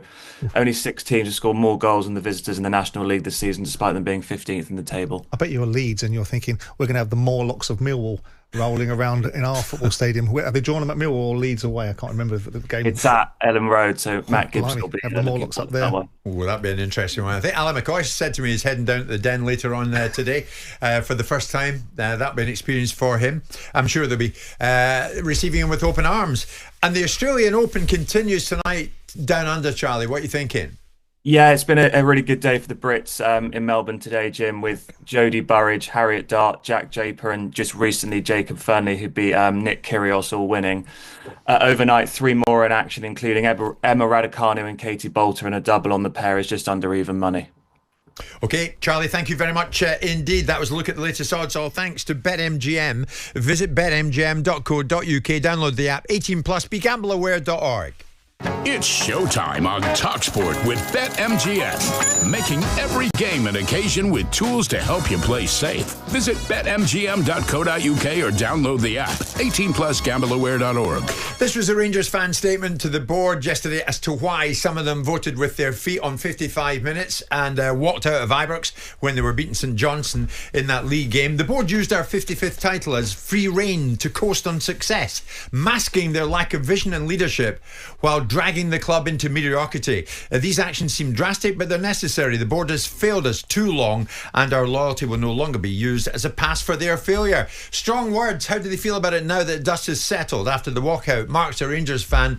Mark, good morning to you. Were you there yesterday? Did you walk out? No, I didn't, Jim. Good morning. Love the show, guys. I watched it on TV, and I've got to disagree with Bill. To be honest with you, if you catch your mind, Bill, if you catch your mind back to 55, Neil Lennon and the team were chased out the stadium, barriers thrown at them. So I think what the Union Bears done was very, justified, to be honest with you. And as far as the booing goes, well, I don't get it. I really don't get it. You could hear a pin drop at Ibrox with the Union Bears. And these guys go away, they travel home and away, very loyal. So I think their opinion should be respected. I mean, can you see this going on unless the supporters get a meeting with the board, which I presume is what they're after? Can you see this kind of action going on, Mark? 100%, definitely. And you support it? Yes. Okay, Mark, thanks for that. Fraser, another Rangers fan. Fraser, good morning. What's your take on this? What does it achieve? Well, for me, Jim, I have to say, I was there yesterday, and I also agree with the previous caller. And also, it wasn't just the Union Bears. The Rangers Supporters Association also had asked for the walkout to take place. I was there, and I agreed with every banner that was unfurled, but chose to stay for the 90 minutes, and so did lots around me.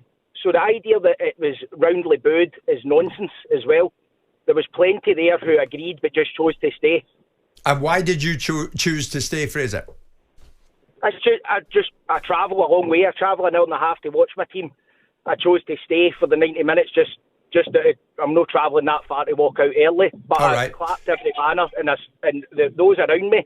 I would say there's about 20 of us also stayed, but also had agreed with everything. And also, I don't think booing, it's someone's right to protest. To boo it just isn't right. So Fraser, you're live in our show, and you've got the audience that goes with it. What's your message to the board? Be more transparent with the fans. Are they really going to allow Patrick Stewart the autonomy that a CEO should have? Because right now, are they happy with second best? Because we're struggling to even have that under the manager that we've got at the moment. Since 55, as Steven Gerrard had said, fix the roof where the sun is shining. Since then, it has been mistake after mistake and millions upon millions wasted. Okay, so sort it out. Fraser, thanks for that. I mean... Well, that's a false equivalency because CEOs do not have autonomy.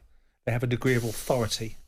If you're the money in the room, you have autonomy. If you're not the money in the room, you're a chief executive working within a framework. Paul Barber does not have autonomy at Brighton.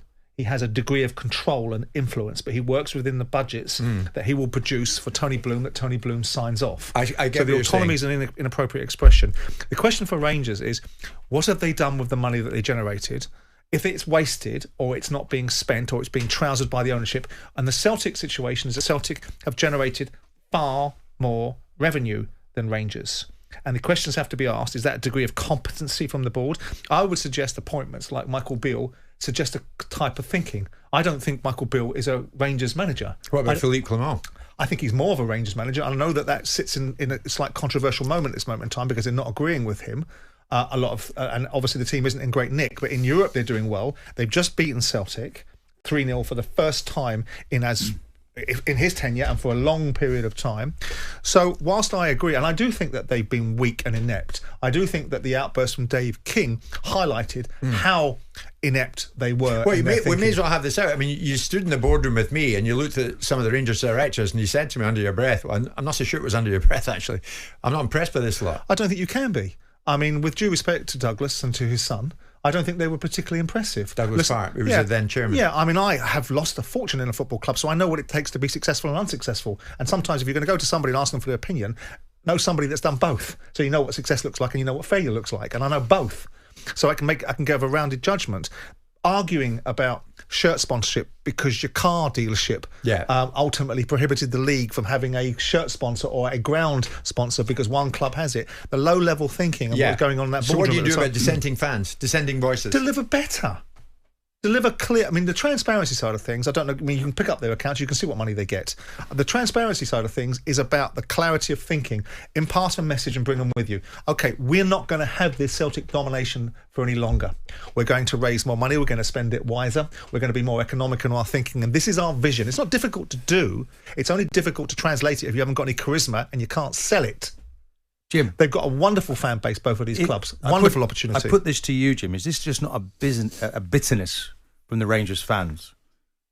A bitterness? A bitterness for being second best right now, because they are second best. Of course they're second best and they're bitter about it. That's the reality. And they want the board to do something about it. Isn't it best to just get behind the club? But their argument is, Martin, they get behind the club, but the players in the team at the moment are not good enough. But right now, Rangers they've had their walkout. Okay, so what? Draw a line under that. I mean, McCoy said to me this morning, it's all been about recruitment, and the recruitment's been poor. So they make the necessary changes to the recruitment team and make that change. Beef it up and get the right people through the door. Get a better CEO in there and make better decisions. I mean, the problem with these two unique football clubs is they are unique football clubs. One assumes they were trying to do that before the walkout at the weekend. Well, I mean, I agree and disagree in equal measure. I don't like the idea of fans dictating what they think is good enough and bad enough. On the other side of the argument, I agree that they have a right. They pay their money. And they pay their money. So it's about delivering competency.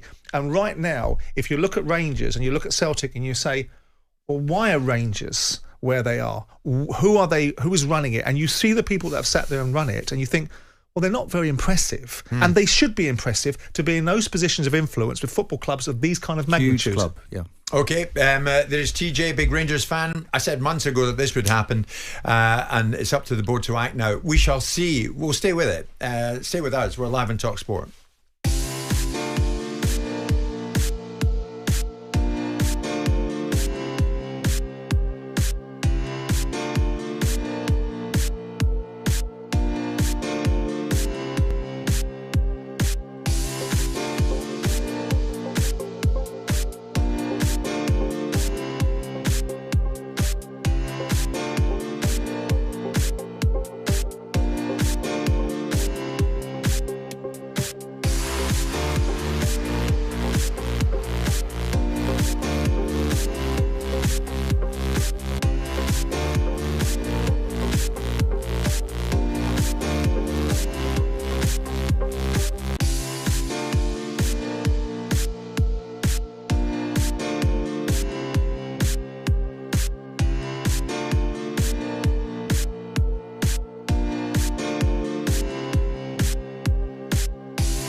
Now then, competition time. We've got a couple of tickets to give away to the biggest show on earth, the Super Bowl, over in the USA very soon.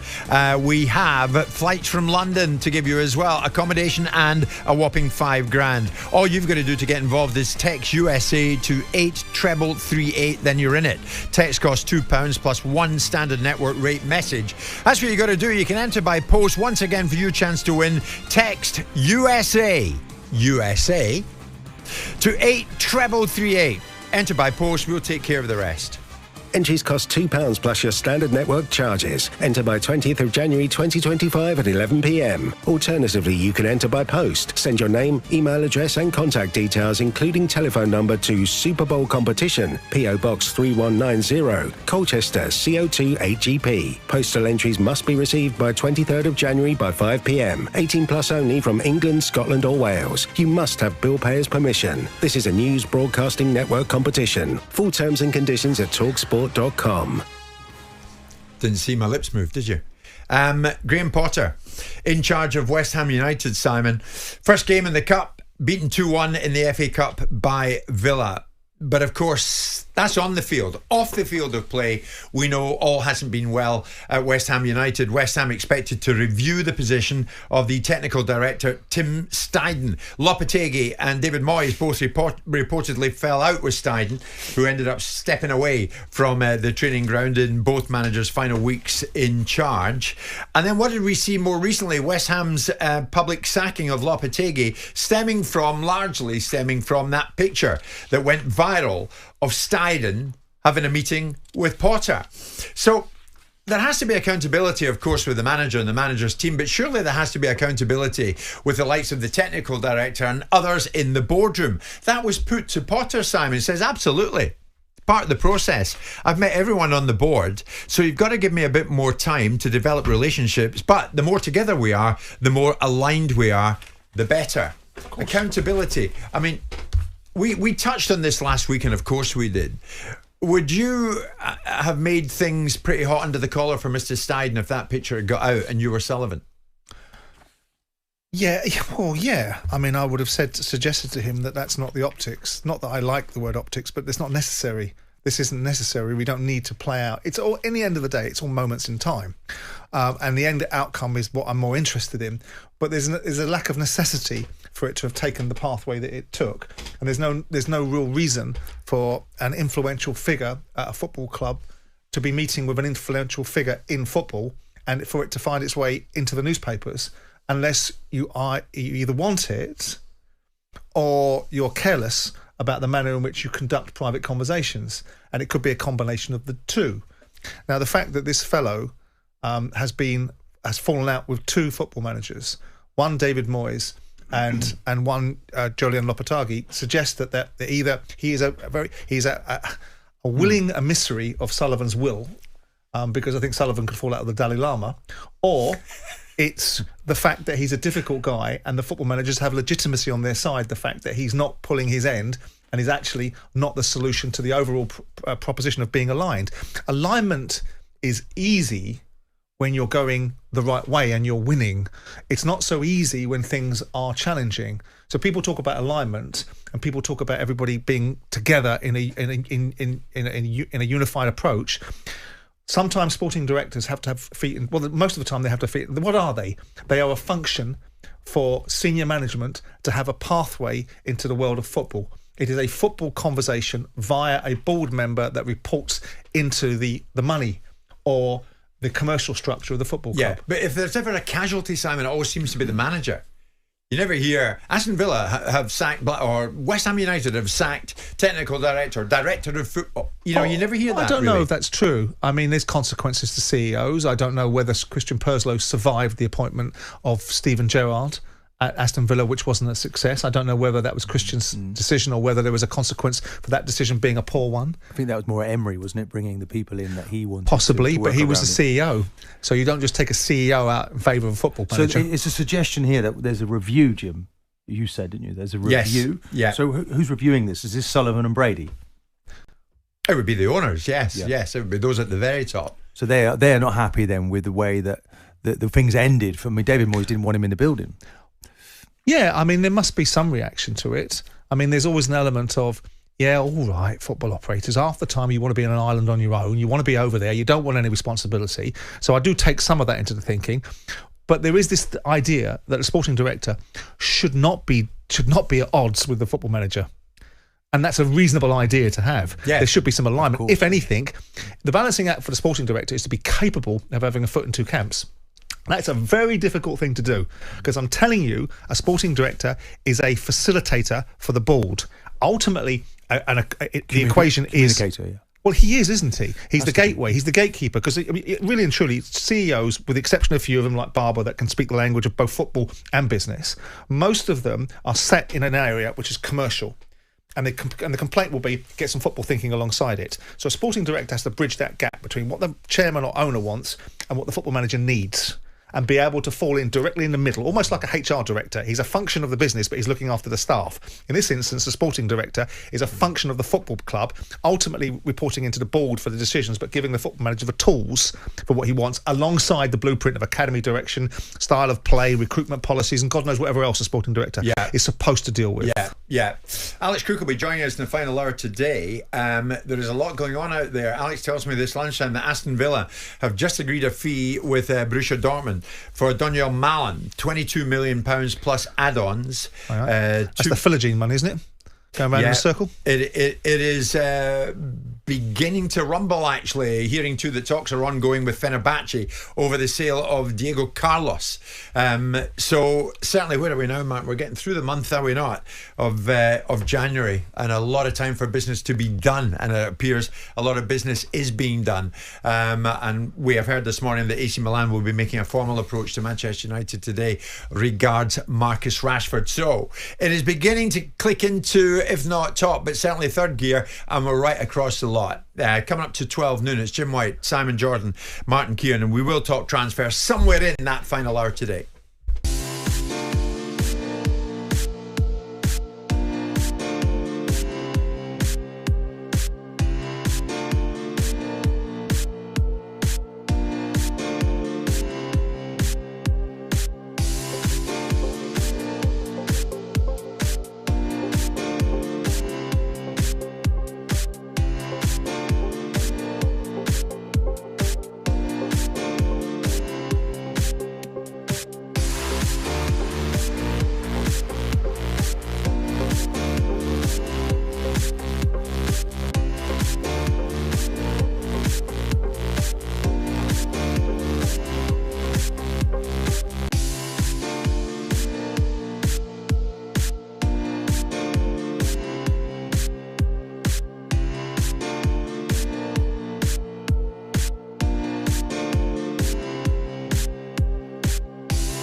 The Ryder Cup. Unique, euphoric, unanimously loved. Here's the history and some of the key numbers behind the contest that grips the world of golf and beyond like no other. The first edition was held in 1927, where a Great Britain team arrived by boat to play in Massachusetts at the Worcester Country Club. Originally, the competition comprised of 4 foursomes and 8 singles, with 4 balls not introduced until 1963. In the first 22 editions, when it was just Brits and Irish against the US, America only lost 3.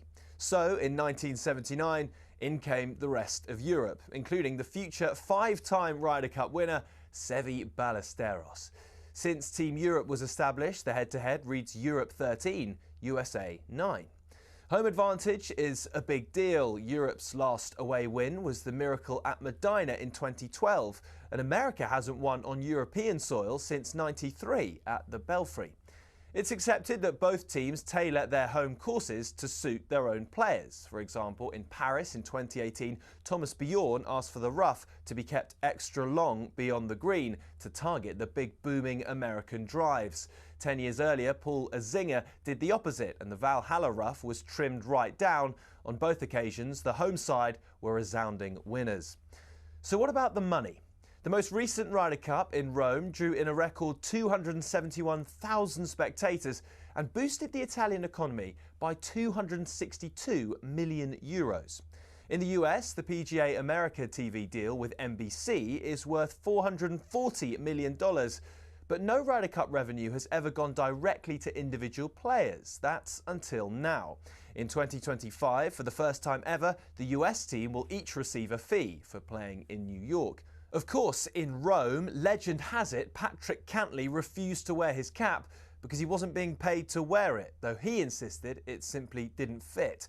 Either way, Team Europe have made it clear they're more than happy to keep playing for the sheer thrill, joy and prestige of the Ryder Cup.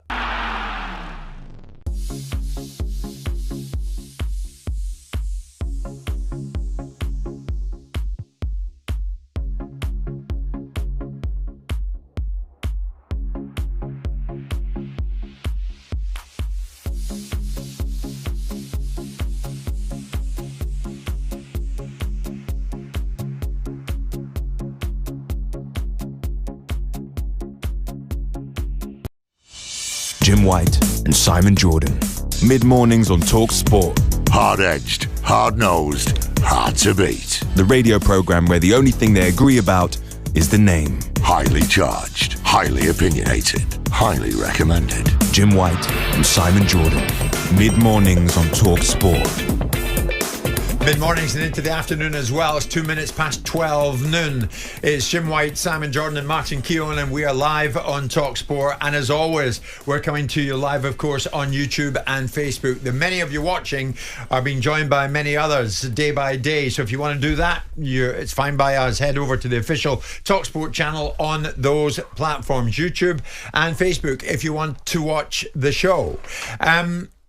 We've covered this many times in the past. It's now been revealed over the weekend that Dean Windass, former striker, of course, once with Aberdeen, once with Hull City. Dean Windass was diagnosed with stage 2 dementia last year. It was the former Manchester United defender David May who revealed this news, with Windass's blessing, it must be stressed, during a TV breakfast interview on Friday. Now, as I say, we've covered this plenty of times on this show because we feel we have more than an obligation to do so. The Football Families for Justice, the FFJ group, is calling for an amendment to the Football Governance Bill to tackle the issue. They want the new football regulator to place a statutory duty on the game's authorities and the PFA to set up a financial support scheme for ex-players and their families affected by the disease.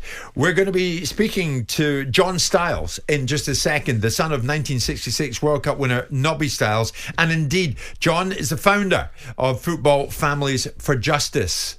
But this is something that David Beckham, no less, is throwing his weight behind. Hi everyone, it's David Beckham here. As a young player at Manchester United, I was privileged to be guided and mentored by Eric Harrison, Nobby Stiles and my dad's hero, Sir Bobby Charlton. Like thousands of ex-players, all three tragically died from neurodegenerative diseases such as dementia. I want to add my support to the work of John Stiles and the Football Families for Justice in their campaign to meet the needs of those affected. We need the football family to come together and allocate resources to help address the tragedy of these devastating diseases. Let's ensure that victims and their families are treated with kindness, respect, and best-in-class support. I hope that you will all join us in ensuring a better future for our former colleagues, the many ex-professional footballers who have brought so much joy to so many fans, and for their loved ones. Thank you. So David Beckham saying thank you, and he's getting right behind Football Families for Justice. The founder is John Stiles, and John joins us live in the show this afternoon. John, good afternoon to you. Hi, Jim.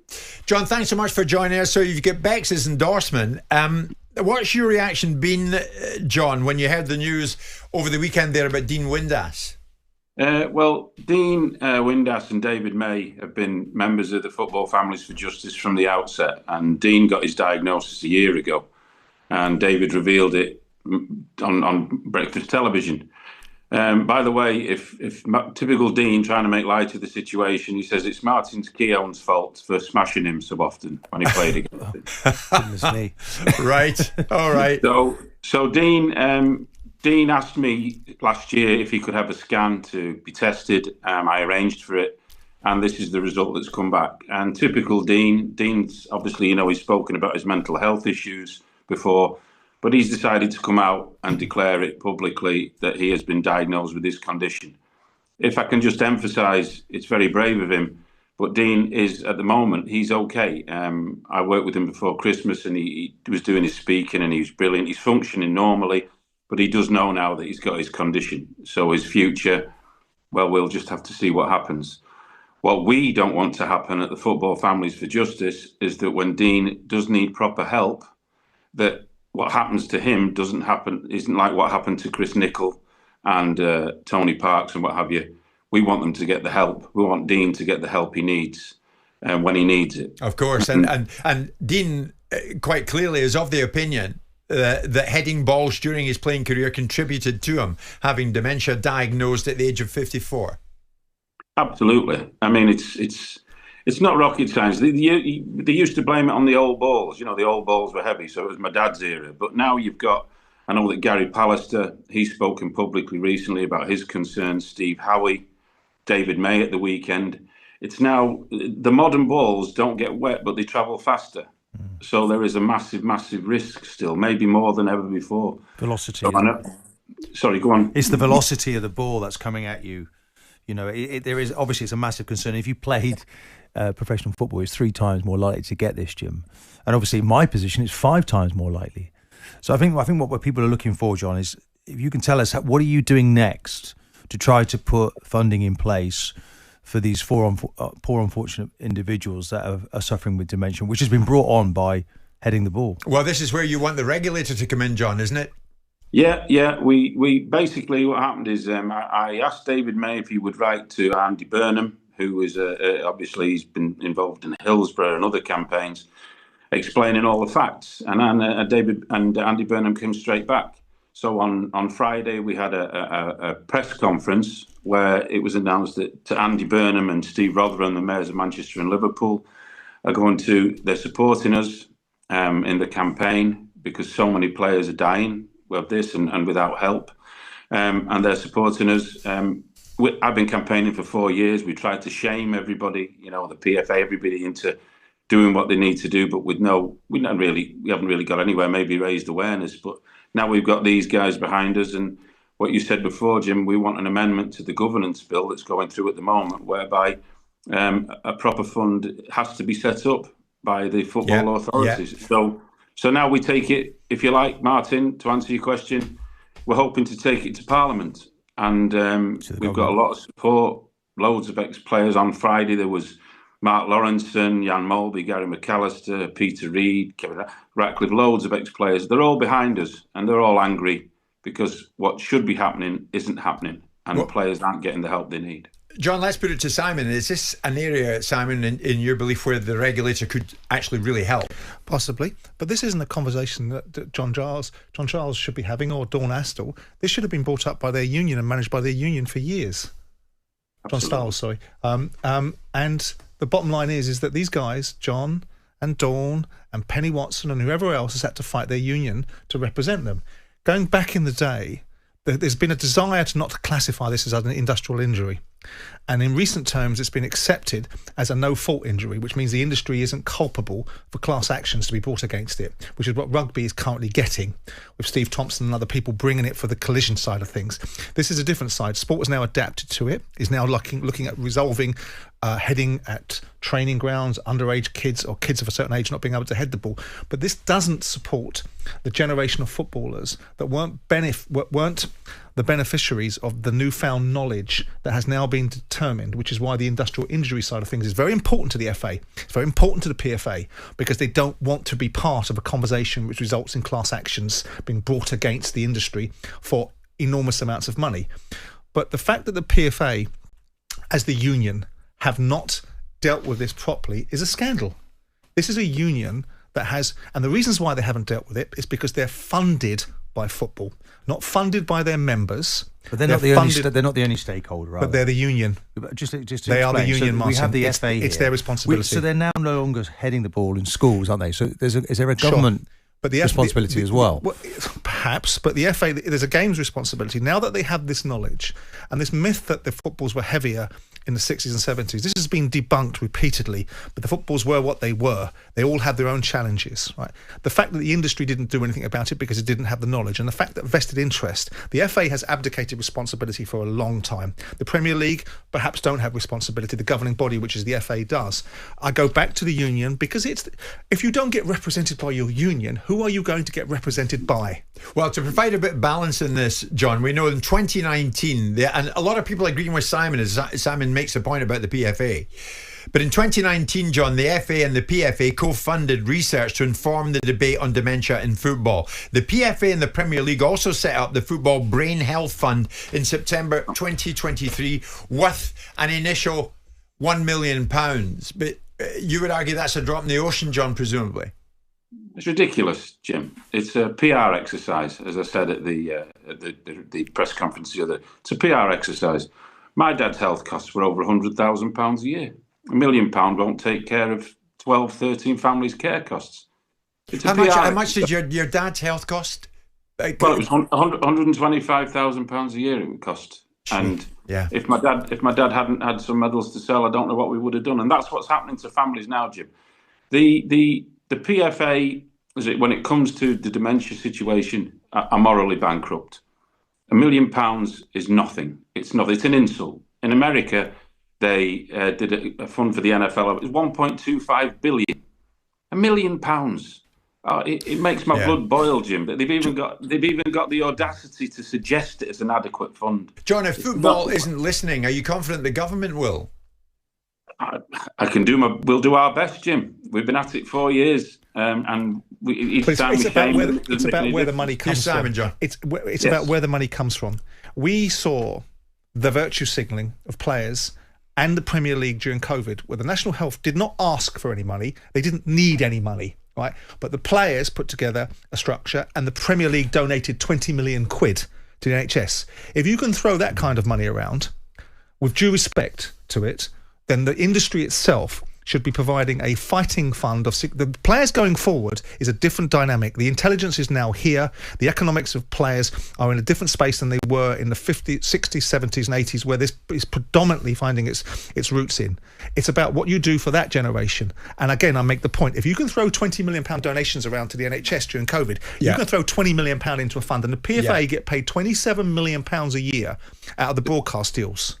They should be allocating more money to this. John, just to say, I mean, obviously you've got David Beckham on board now, so which is very good. It's a huge voice to add to the campaign. What would it do for the campaign if you got a current day player to come to the table? Have they got their head in the sand here? So the current Dean Windass generation is pretty current, isn't he? Well, we're saying someone that's playing. Do the players who play really know? Do you look seriously at that issue? No, as a player? Martin, they absolutely don't. Martin, in 2021, I wrote to all 92 league clubs and the Women's Super League clubs. And I said that Professor Willie Stewart and I would come and talk to all the players. We never got in anywhere. We can't get near the current players. And if we could get a current player on board, it would be immense. Dean coming on board makes it much closer. As Gary McAllister said to me, it's getting closer and closer to his age of players and what have you. And if I can just mention this before, in the lawsuit that's going to be on I think the next hearing is the 29th, and there's a big increase in the cohort of players who are in this lawsuit now, families. We have a player in there in his 30s. So yeah, it's very near. And yes, Martin, if we could get a current player to get on board with us, Varane came out and said he was scared about what's going to happen. But if we could get a current player, because the current players have got to need to know about it. They have to be. John, is the player in his 30s currently playing, or is he recently retired? I couldn't go into that, Jim. Okay. I just know that he's in his early 30s. I understand. So this is with my dad. I suppose you could say, oh well, that was the 60s. Nobby Stiles miles away, World Cup. It's here. Dean Windass, Gary Pallister. These are players. These are your contemporaries, Martin. Mm-hmm. Yeah. It's massively concerning. This is about money. John, thank you for your time again. Not for the first time. John Stiles joining us live in the show. We'll pick over some of that after this.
We're going to talk transfers with Alex Crook very shortly, but certainly whenever John Stiles, son of 1966 World Cup winner Nobby, whenever John joins us on the show, there is always plenty of conversation and debate thereafter. John, of course, is the founder of Football Families for Justice. And of course, we're talking about dementia in football. It's now been revealed that Dean Windass, somebody I know pretty well. I know Dean. You know Dean, you know his son Josh. I do indeed, yeah. Dean Windass has been diagnosed with stage 2 dementia. The former Manchester United defender David May revealed that news with Windass's blessing during a breakfast TV interview just on Friday there. So there's another name on the list. And yet, John Stiles was making the point that we're still to have one modern day player. Not one modern day player has put his name to the list as yet. Martin Keown, of course, is alongside Simon and myself here. Man, unlike us, you put your head in amongst the boots when the boots were flying. You used your head so many times to clear the danger for Arsenal, on not just Arsenal, Everton, Villa, on many, many occasions. Are you worried about this, Martin, in later life? You're concerned. You don't live your life with it foremost in your mind, but you're aware of it. One of the reasons I wrote this recent book was because I wanted to be able to remember everything and tell my story before perhaps it was too late. When you see, players that may be 20 years or so older than you and they're struggling with dementia, it is concerning. Have you had a scan? I've had all the cognitive testing. I had the scan, and I'm pleased to say that I was clear. So I've been fortunate, but obviously, if my head wasn't on the ball when it was kicked by the opposing goalkeeper, then I was really angry and disappointed. But of course, now I'm not so disappointed. Maybe it saved me a little bit that I didn't get my head on everything. Yeah. I don't know the current generation. If I was playing now, you love the game. You want to take you take that risk, Jim.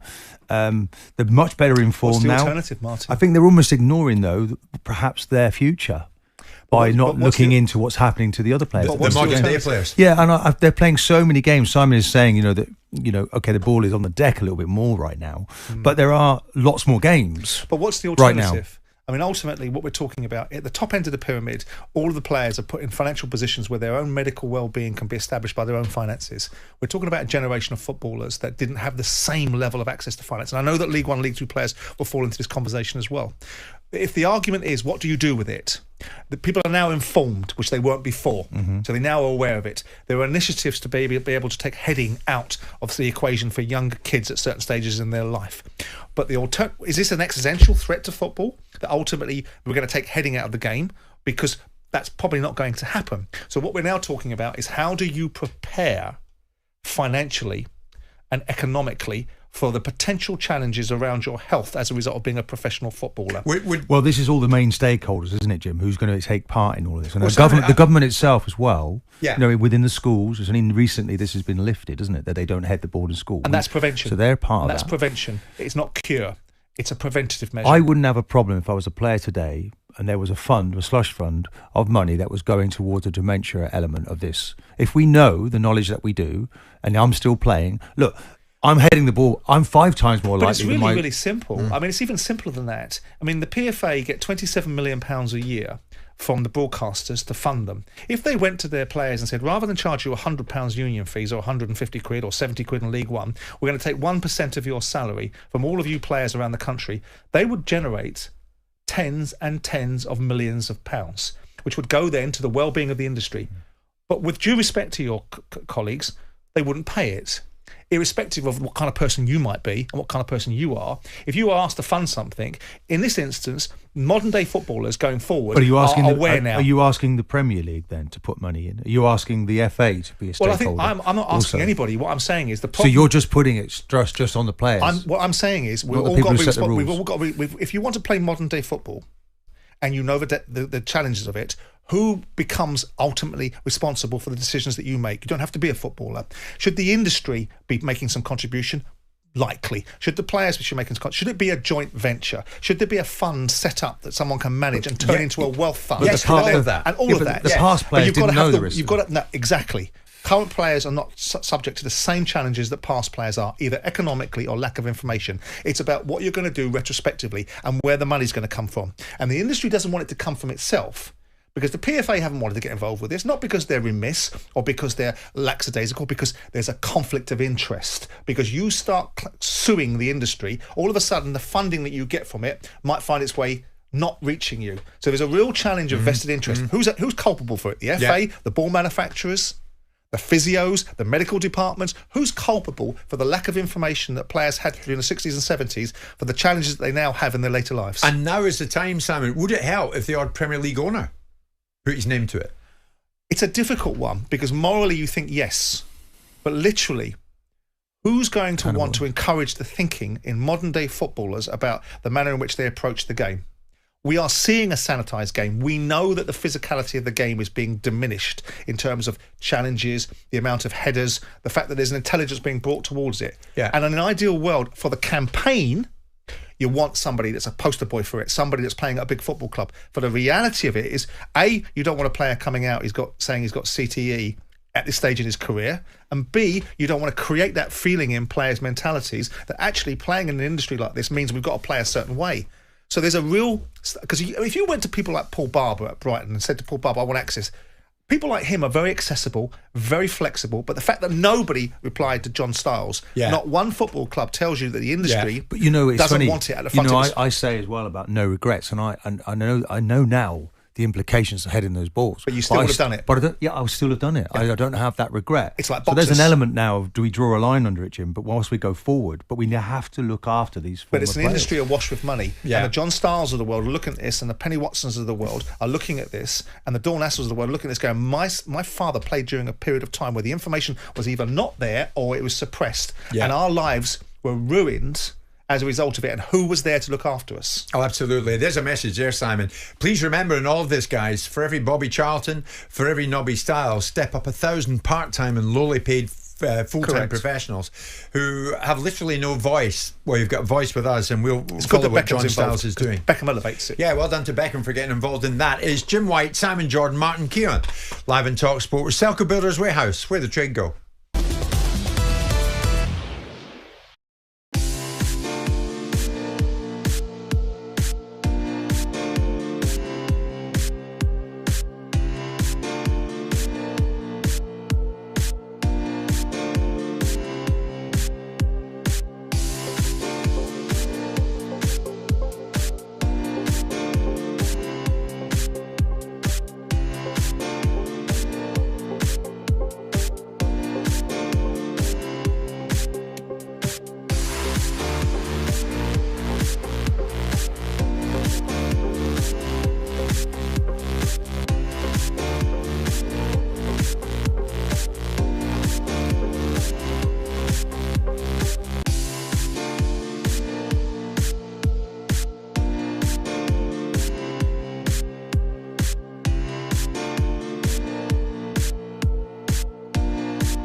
After nearly 134 years, Everton are finally bidding farewell to Goodison Park. A new home stadium awaits them in Bramley Moor Dock, a historic site on the River Mersey. And at the beginning of the 2025-26 season, the Toffees will make the move permanently. But why are they leaving behind such an iconic stadium, and what could this mean for Everton's future? It's an emotional move, especially since the Grand Old Ladies hosted more top-flight games than any other stadium in England. But there are practical limitations which mean the stadium's not fit for the future. Its capacity is just under 40,000 and there's a huge season ticket waiting list, so the new one will house almost 53,000 people. The truth is, for a club who find themselves struggling to survive, let alone compete in the top flight, this move's been a long time coming.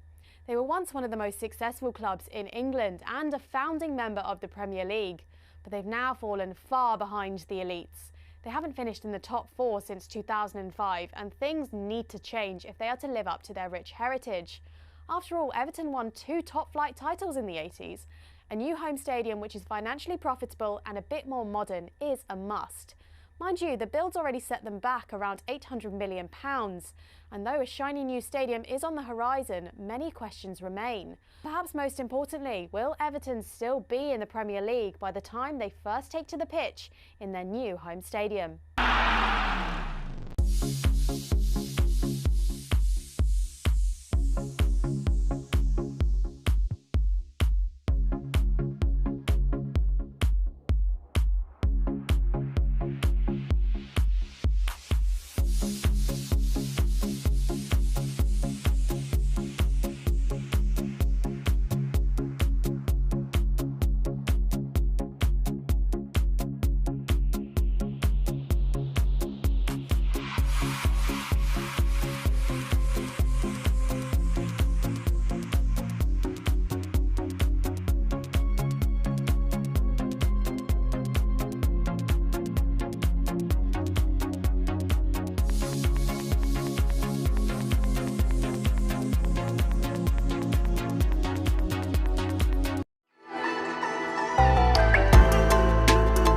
It's that time. We're going to take a look at the latest news regarding who's going where in this transfer window. Alex Crook will join us just in a few moments. Before we get to that, Simon, of course, and Mark will throw in their threepence worth to that. Pep Guardiola expanded somewhat on the news that Kyle Walker wants out of Manchester City. This was Pep on that.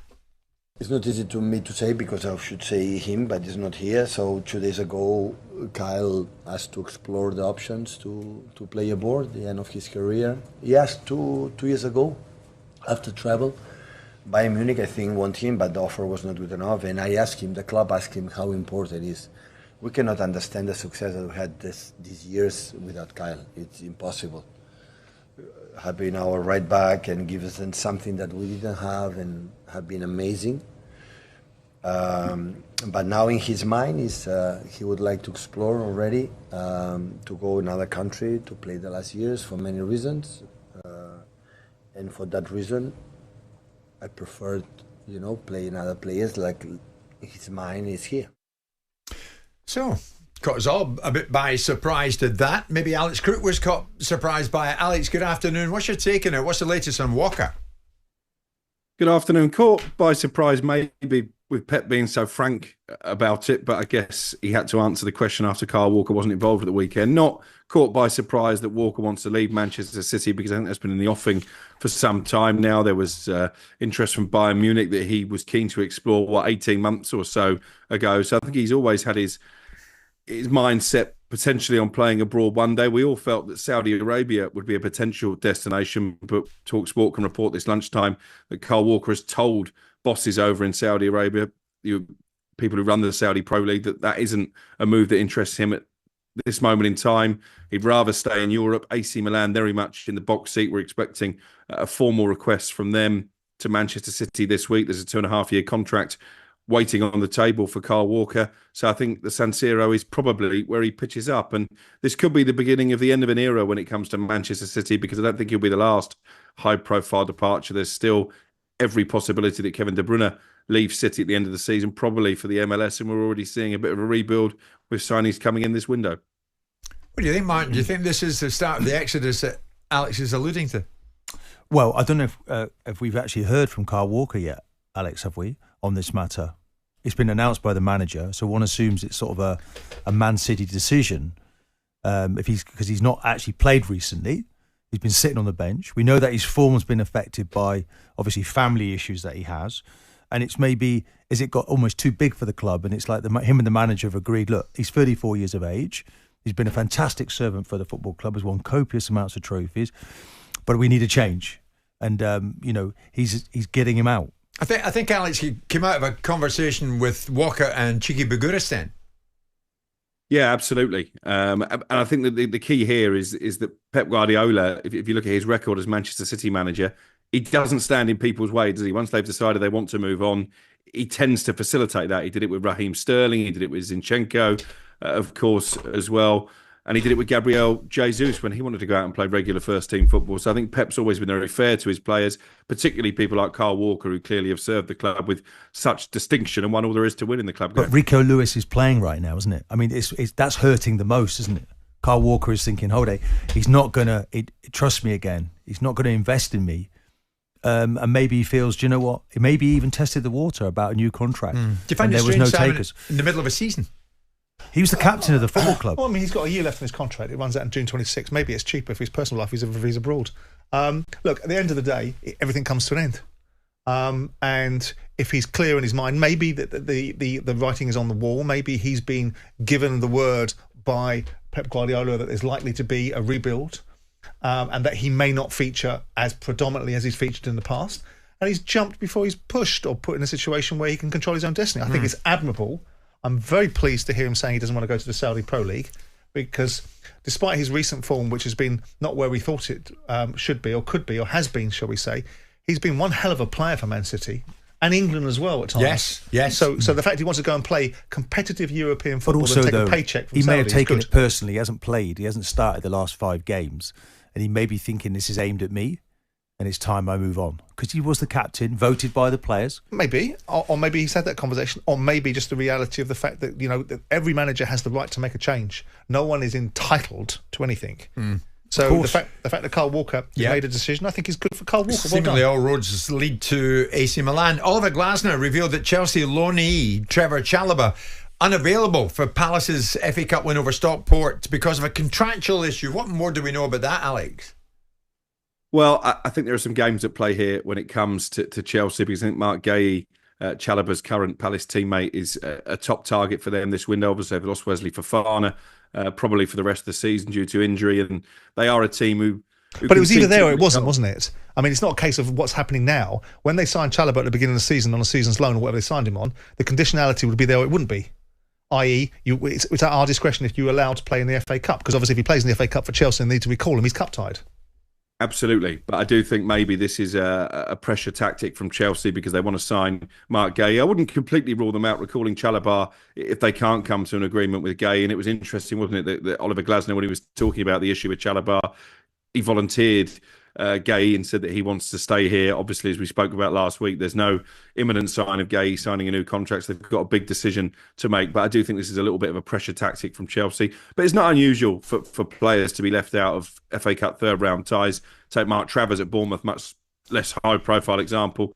He would have played, I think, at the weekend, but they played Kepa because of the chance he leaves the football club, and therefore they don't want to jeopardise any potential move by making him cup-tied. I think it's the same here with Chelsea. If they are to recall Chalobah, they want to have the option to play him in the FA Cup. So I think maybe a little bit more is being made of it, but as I say, I think it's probably a pressure tactic. I think Alex is right, to be honest. I mean, Glasner himself is a bit befuddled by it. I'm not a lawyer. I was told that in this round, it was clear it's better for Chalobah not to play. Well, it's really simple. If you sign an agreement with the football club, and in that agreement it allows them to prohibit him playing the FA Cup, don't sign that agreement, don't have him alone under those conditions. It's not that difficult, is it? You don't have to be a lawyer. You can read. I'm sure he can read his own contracts. What about Marcus Rashford? Is this moving along? Are we going to see Rashford in an AC Milan? He'll have a little reunion with Walker over at the San Siro at this rate. Yeah, he will. And when we broke the story at the weekend that Kyle Walker was attracting interest from AC Milan, we did say on talkSPORT that they wanted to sign both him and Marcus Rashford if possible. Zlatan Ibrahimovic is having a big part to play in both these deals. He was obviously at United when Rashford first burst onto the scene. There was some interest, or certainly some talks, between Barcelona and Rashford's advisors at the end of last week. But speaking to Spanish football expert Terry Gibson this morning, he doesn't really see where Rashford fits in at the Camp Nou, and of course, financially, it might be a difficult deal to do. So I think AC Milan still at the moment look like the front runners, and we are expecting a formal offer from them to Manchester United this week. We know it'll be a loan deal, probably just a straight loan deal until the end of the season. I think the key to this is what percentage of Rashford's wages that AC Milan are willing to pay. It's odd, isn't it, Martin, how they're all seemingly gathering over in it. We've seen McTominay and Billy Gilmore out there with Napoli now. Yeah, it's a bit sad, this Rashford situation, isn't it, as to why it is that he can't. Should have kept his trap shut then, shouldn't he? Well, maybe there's other issues. Maybe there's something else afoot that will eventually come to the news. Yeah, it's been terrible for Marcus. We've heard the background music. Well, I mean, he was watched yesterday. We've just seen some reports there of training there. Maybe he's training today back in the fold, but the manager's not turning to him and he doesn't seem to need him. Don't blame him, do you? The player well, goes after out yesterday's win. A player decides to go out and take it upon himself to tell everybody he wants to leave. I'm not surprised the bloody manager wanted to throttle him. Well, that's the culture he's trying to change, isn't he? And yesterday's result goes some way to do that. Send him to AC Milan in the cab. What about, thank you, what about West Ham and their search for a striker? Fulkrug's got a hamstring problem, hasn't he?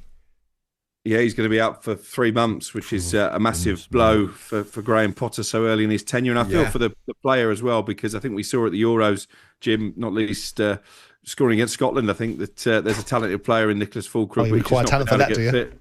Shut your face. He's just not been able to get fit and this I say season, that with the utmost respect. Sorry, Alex, carry on.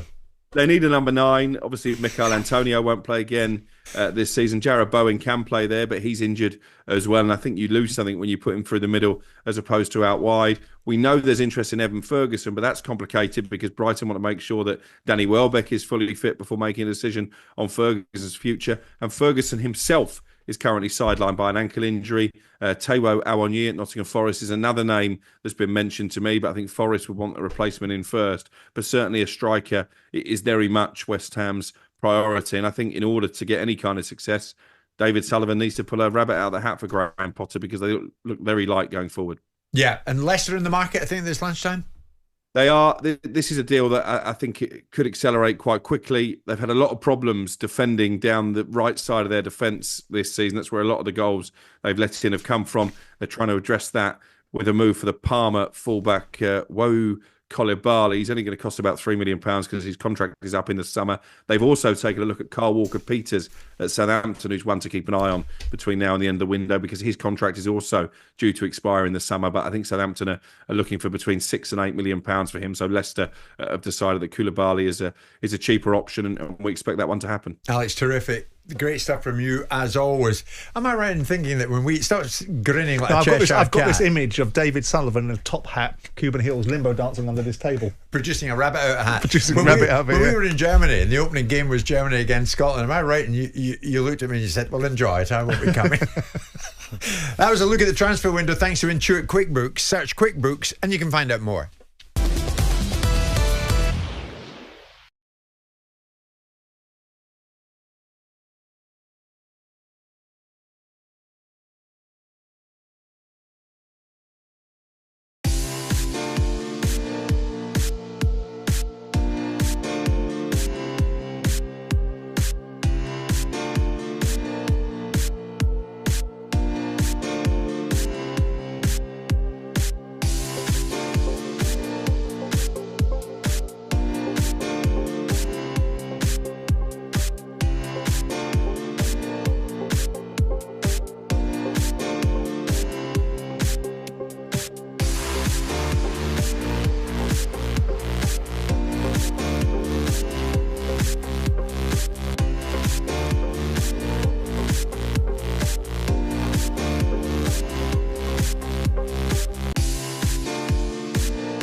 It's Jim, Simon and Martin. I'm just checking the date. Yeah, it is Monday the 13th of January, because Friday the 17th of January is talkSPORT's 25th birthday. And all this week we're marking this milestone by revisiting some classic moments and delving into the talkSPORT archives.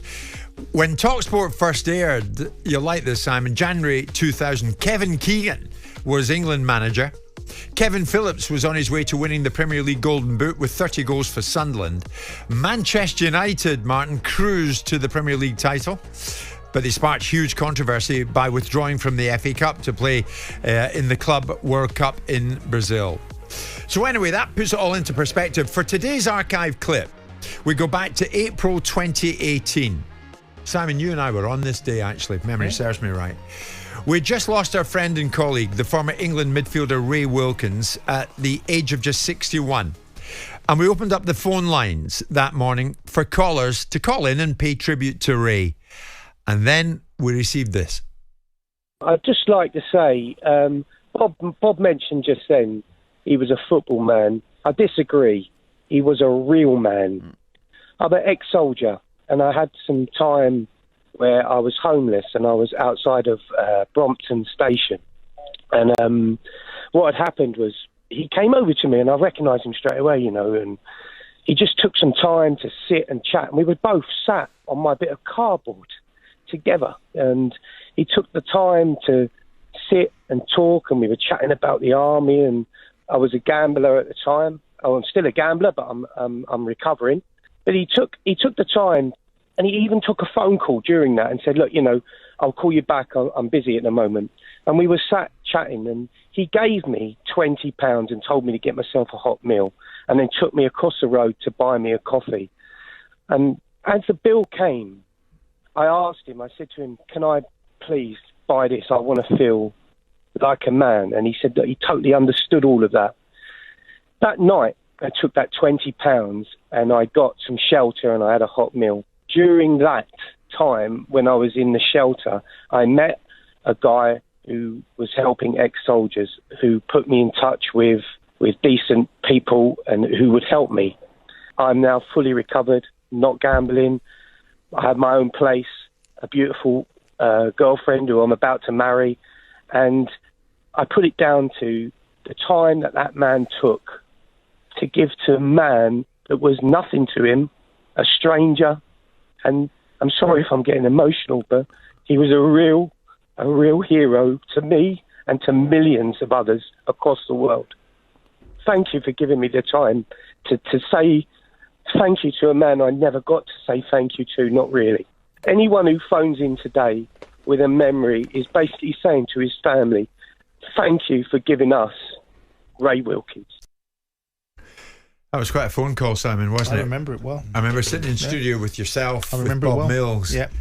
And most of the calls that were coming in, Martin, were paying short tribute to Ray.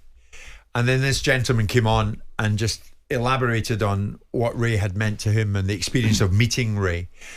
And I don't know about you, Simon, I still travel about. You get in a taxi in London, people still talk to me about it was one of those that moments, moment. Yeah. It was. I think most people, with all due respect, didn't have a dry eye in the studio. It was one of those when I knew Ray relatively well. He was very generous with me in his time when I first bought Palace. He went into Millwall as the assistant manager, so I spent a lot of time because I was very friendly with Theo Pafitas that owned Millwall, so I saw Dennis and Ray quite a lot, Dennis Wise, when they were a partnership together. And he was one of those guys that always, as we know, the expression, how you doing, fella, was always the thing that Ray would start conversations with. Yeah. But that call was... very classy, Ray, wasn't he? Yeah. You know, special guy. In that respect, yeah. Special player as well. He was in indeed. Chelsea days, yeah, he was Manchester indeed. United, went to He was Italy. indeed. And it seriously was a special Butch call. Wilkins. And if that gentleman is listening this lunchtime, we will always remember your call and we'll always remember your words. Stay tuned to talkSPORT all this week for more moments like the one we've just heard from the talkSPORT archive. And to hear even more of the best bits from talkSPORT from the past 25 years, check out the talkSPORT Gold podcast channel. It's available wherever you get your podcasts from. Very little time left, and we may as well. Martin's been threatening to knock me out during the 3 hours that we've been on today. Not really, but it's been fun, hasn't it? I think some of the listeners are, Jim, you better duck his leave the studio. Not at all. But we can't go without mentioning Howard Webb and the PGMOL mic'd up show. And that moment recently, Brighton against Arsenal. Do you remember it? João Pedro flicked the ball up and Saliba made contact with his head. João Pedro went down. Penalty awarded. João Pedro took it and scored. And Martin was convinced it was never a penalty. Oh, you're going to poke him at the end of the show now, are you? Well, a little... and so was half the nation, by the way. A little Jim. poke between ribs 3 and 4, because this was Howard Webb's version of events. What you see in this situation is two players going towards a ball that's in the air. Pedro flicks it up. Him and Saliba go to head that ball. Pedro heads it. He heads it onto Saliba's head. Saliba doesn't head it. Saliba has the ball flicked onto his head, but then continues into the head of Pedro. So he gets there late on Pedro. And then Pedro goes down. So it's a late contact by a player who hasn't played the ball himself. The ball's touched him, but he's not played it. And Pedro goes down in the penalty area. So when you break it down in that way, it's a foul. And I know that it has split opinion, but I've also heard lots of people see it in that way, just as a late contact by a player who's failed to head the ball and has made contact with an opponent in the penalty area. So that was Howard Webb on the topic. For all of you watching on YouTube and Facebook, I will now risk life and limb. Well, I had no Martin, idea. do you now admit no you idea. got it wrong? No, not at all. No, because that's interpretation as well. And if you key words onto his head, Saliba heads the ball onto his head. Now, when I go for a ball, Howard, there's absolutely no way that I know where the ball's going to go. Yeah, there's two players going up for a header. It's a clash of heads. But significantly, Saliba heads the ball before he heads Pedro. That's how it is. But they'll change the terminology and they'll change the wording to make it stack up and stand up. But I have a defensive opinion. I have respect, but I don't agree, Howard, with how you've come to that conclusion. Because of course, it just satisfies the referee and supports the referee. Now, what I would have liked was the referee on the day, Anthony Taylor, to go to the screen. Are you telling me that Anthony Taylor could just out of curiosity, Martin, could he see that in the moment? Could he see that? Just a minute. Could the referee see that in the moment? Well, I don't know. Ask the bloody referee. The point is this, is that should have been asked to go to the screens. He has, on a number of occasions, despite your very best attempts to make this a conspiracy theory, I'm not saying it's a conspiracy theory. Well, you're saying that he's only supporting... It's a change of opinion. No, but he's supporting the referee. I don't support his opinion. Whereas previously, he has come out and said the decisions are wrong. So if he's come out with this version of events, it's not beyond him to say something's wrong when it's wrong. So your initial observation is based upon the fact that he is creating a scenario he's to manufacture supporting one of his top referees, isn't he? I think he's right. I think a lot of people after his explanation understood the reasons why the decision was given. The nation, if you remember, on the day, people, just as many calls coming in saying they didn't think it was a penalty. The big argument was moved on from that because you've now heard from the refereeing fraternity. And as we've heard before, when you said, well, if you put X pros on the panel, you get a different outcome. You put X pros on the panel, you get the same outcome. You say it's the wrong kind of pros. The bottom line is that he's given an explanation as to the reasons why that penalty was given. If there was a foot involved rather than the head, there'd probably be less explanation for it. I think that was it, wasn't it? We'll beg to differ, of course, because that's what we're all Let's about. agree to disagree here. Yes, indeed. This is my last opportunity to ask you, Arsenal Spurs. Prediction lovely. Wednesday. Our benchmark is not to beat Spurs; it's to go much bigger than that. But we'll take it on Wednesday. It'd be a nice one to win, wouldn't it? Right now. Yeah, and take the smile off your face, Jim. I don't know where this is coming from. I'd be delighted if Arsenal beat Spurs. I'd be delighted if Spurs beat Arsenal. Thank you. It's impartiality. Love that in the studio. Totally. I hope they get beat like they did last week. Right down the middle. Sorry. I hope Arsenal get beat like they did last week. There you go. He's honest. At least he's honest. There you go. Only because you refuse to be objective. That's not true. That's my motivation. That's not true. It is. Congratulated Manchester United this morning. Because you have to. I don't have to do that at all. Did you not see his tweet last week? Eat my shorts, Martin Keown. Have you got them in? Yeah, have you got your shorts with you? You could eat them. A particularly soiled pair. Lovely. Paul and Andy are on the way because we're at 1 o'clock.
Ryder Cup. Unique, euphoric, unanimously loved. Here's the history and some of the key numbers behind the contest that grips the world of golf and beyond like no other.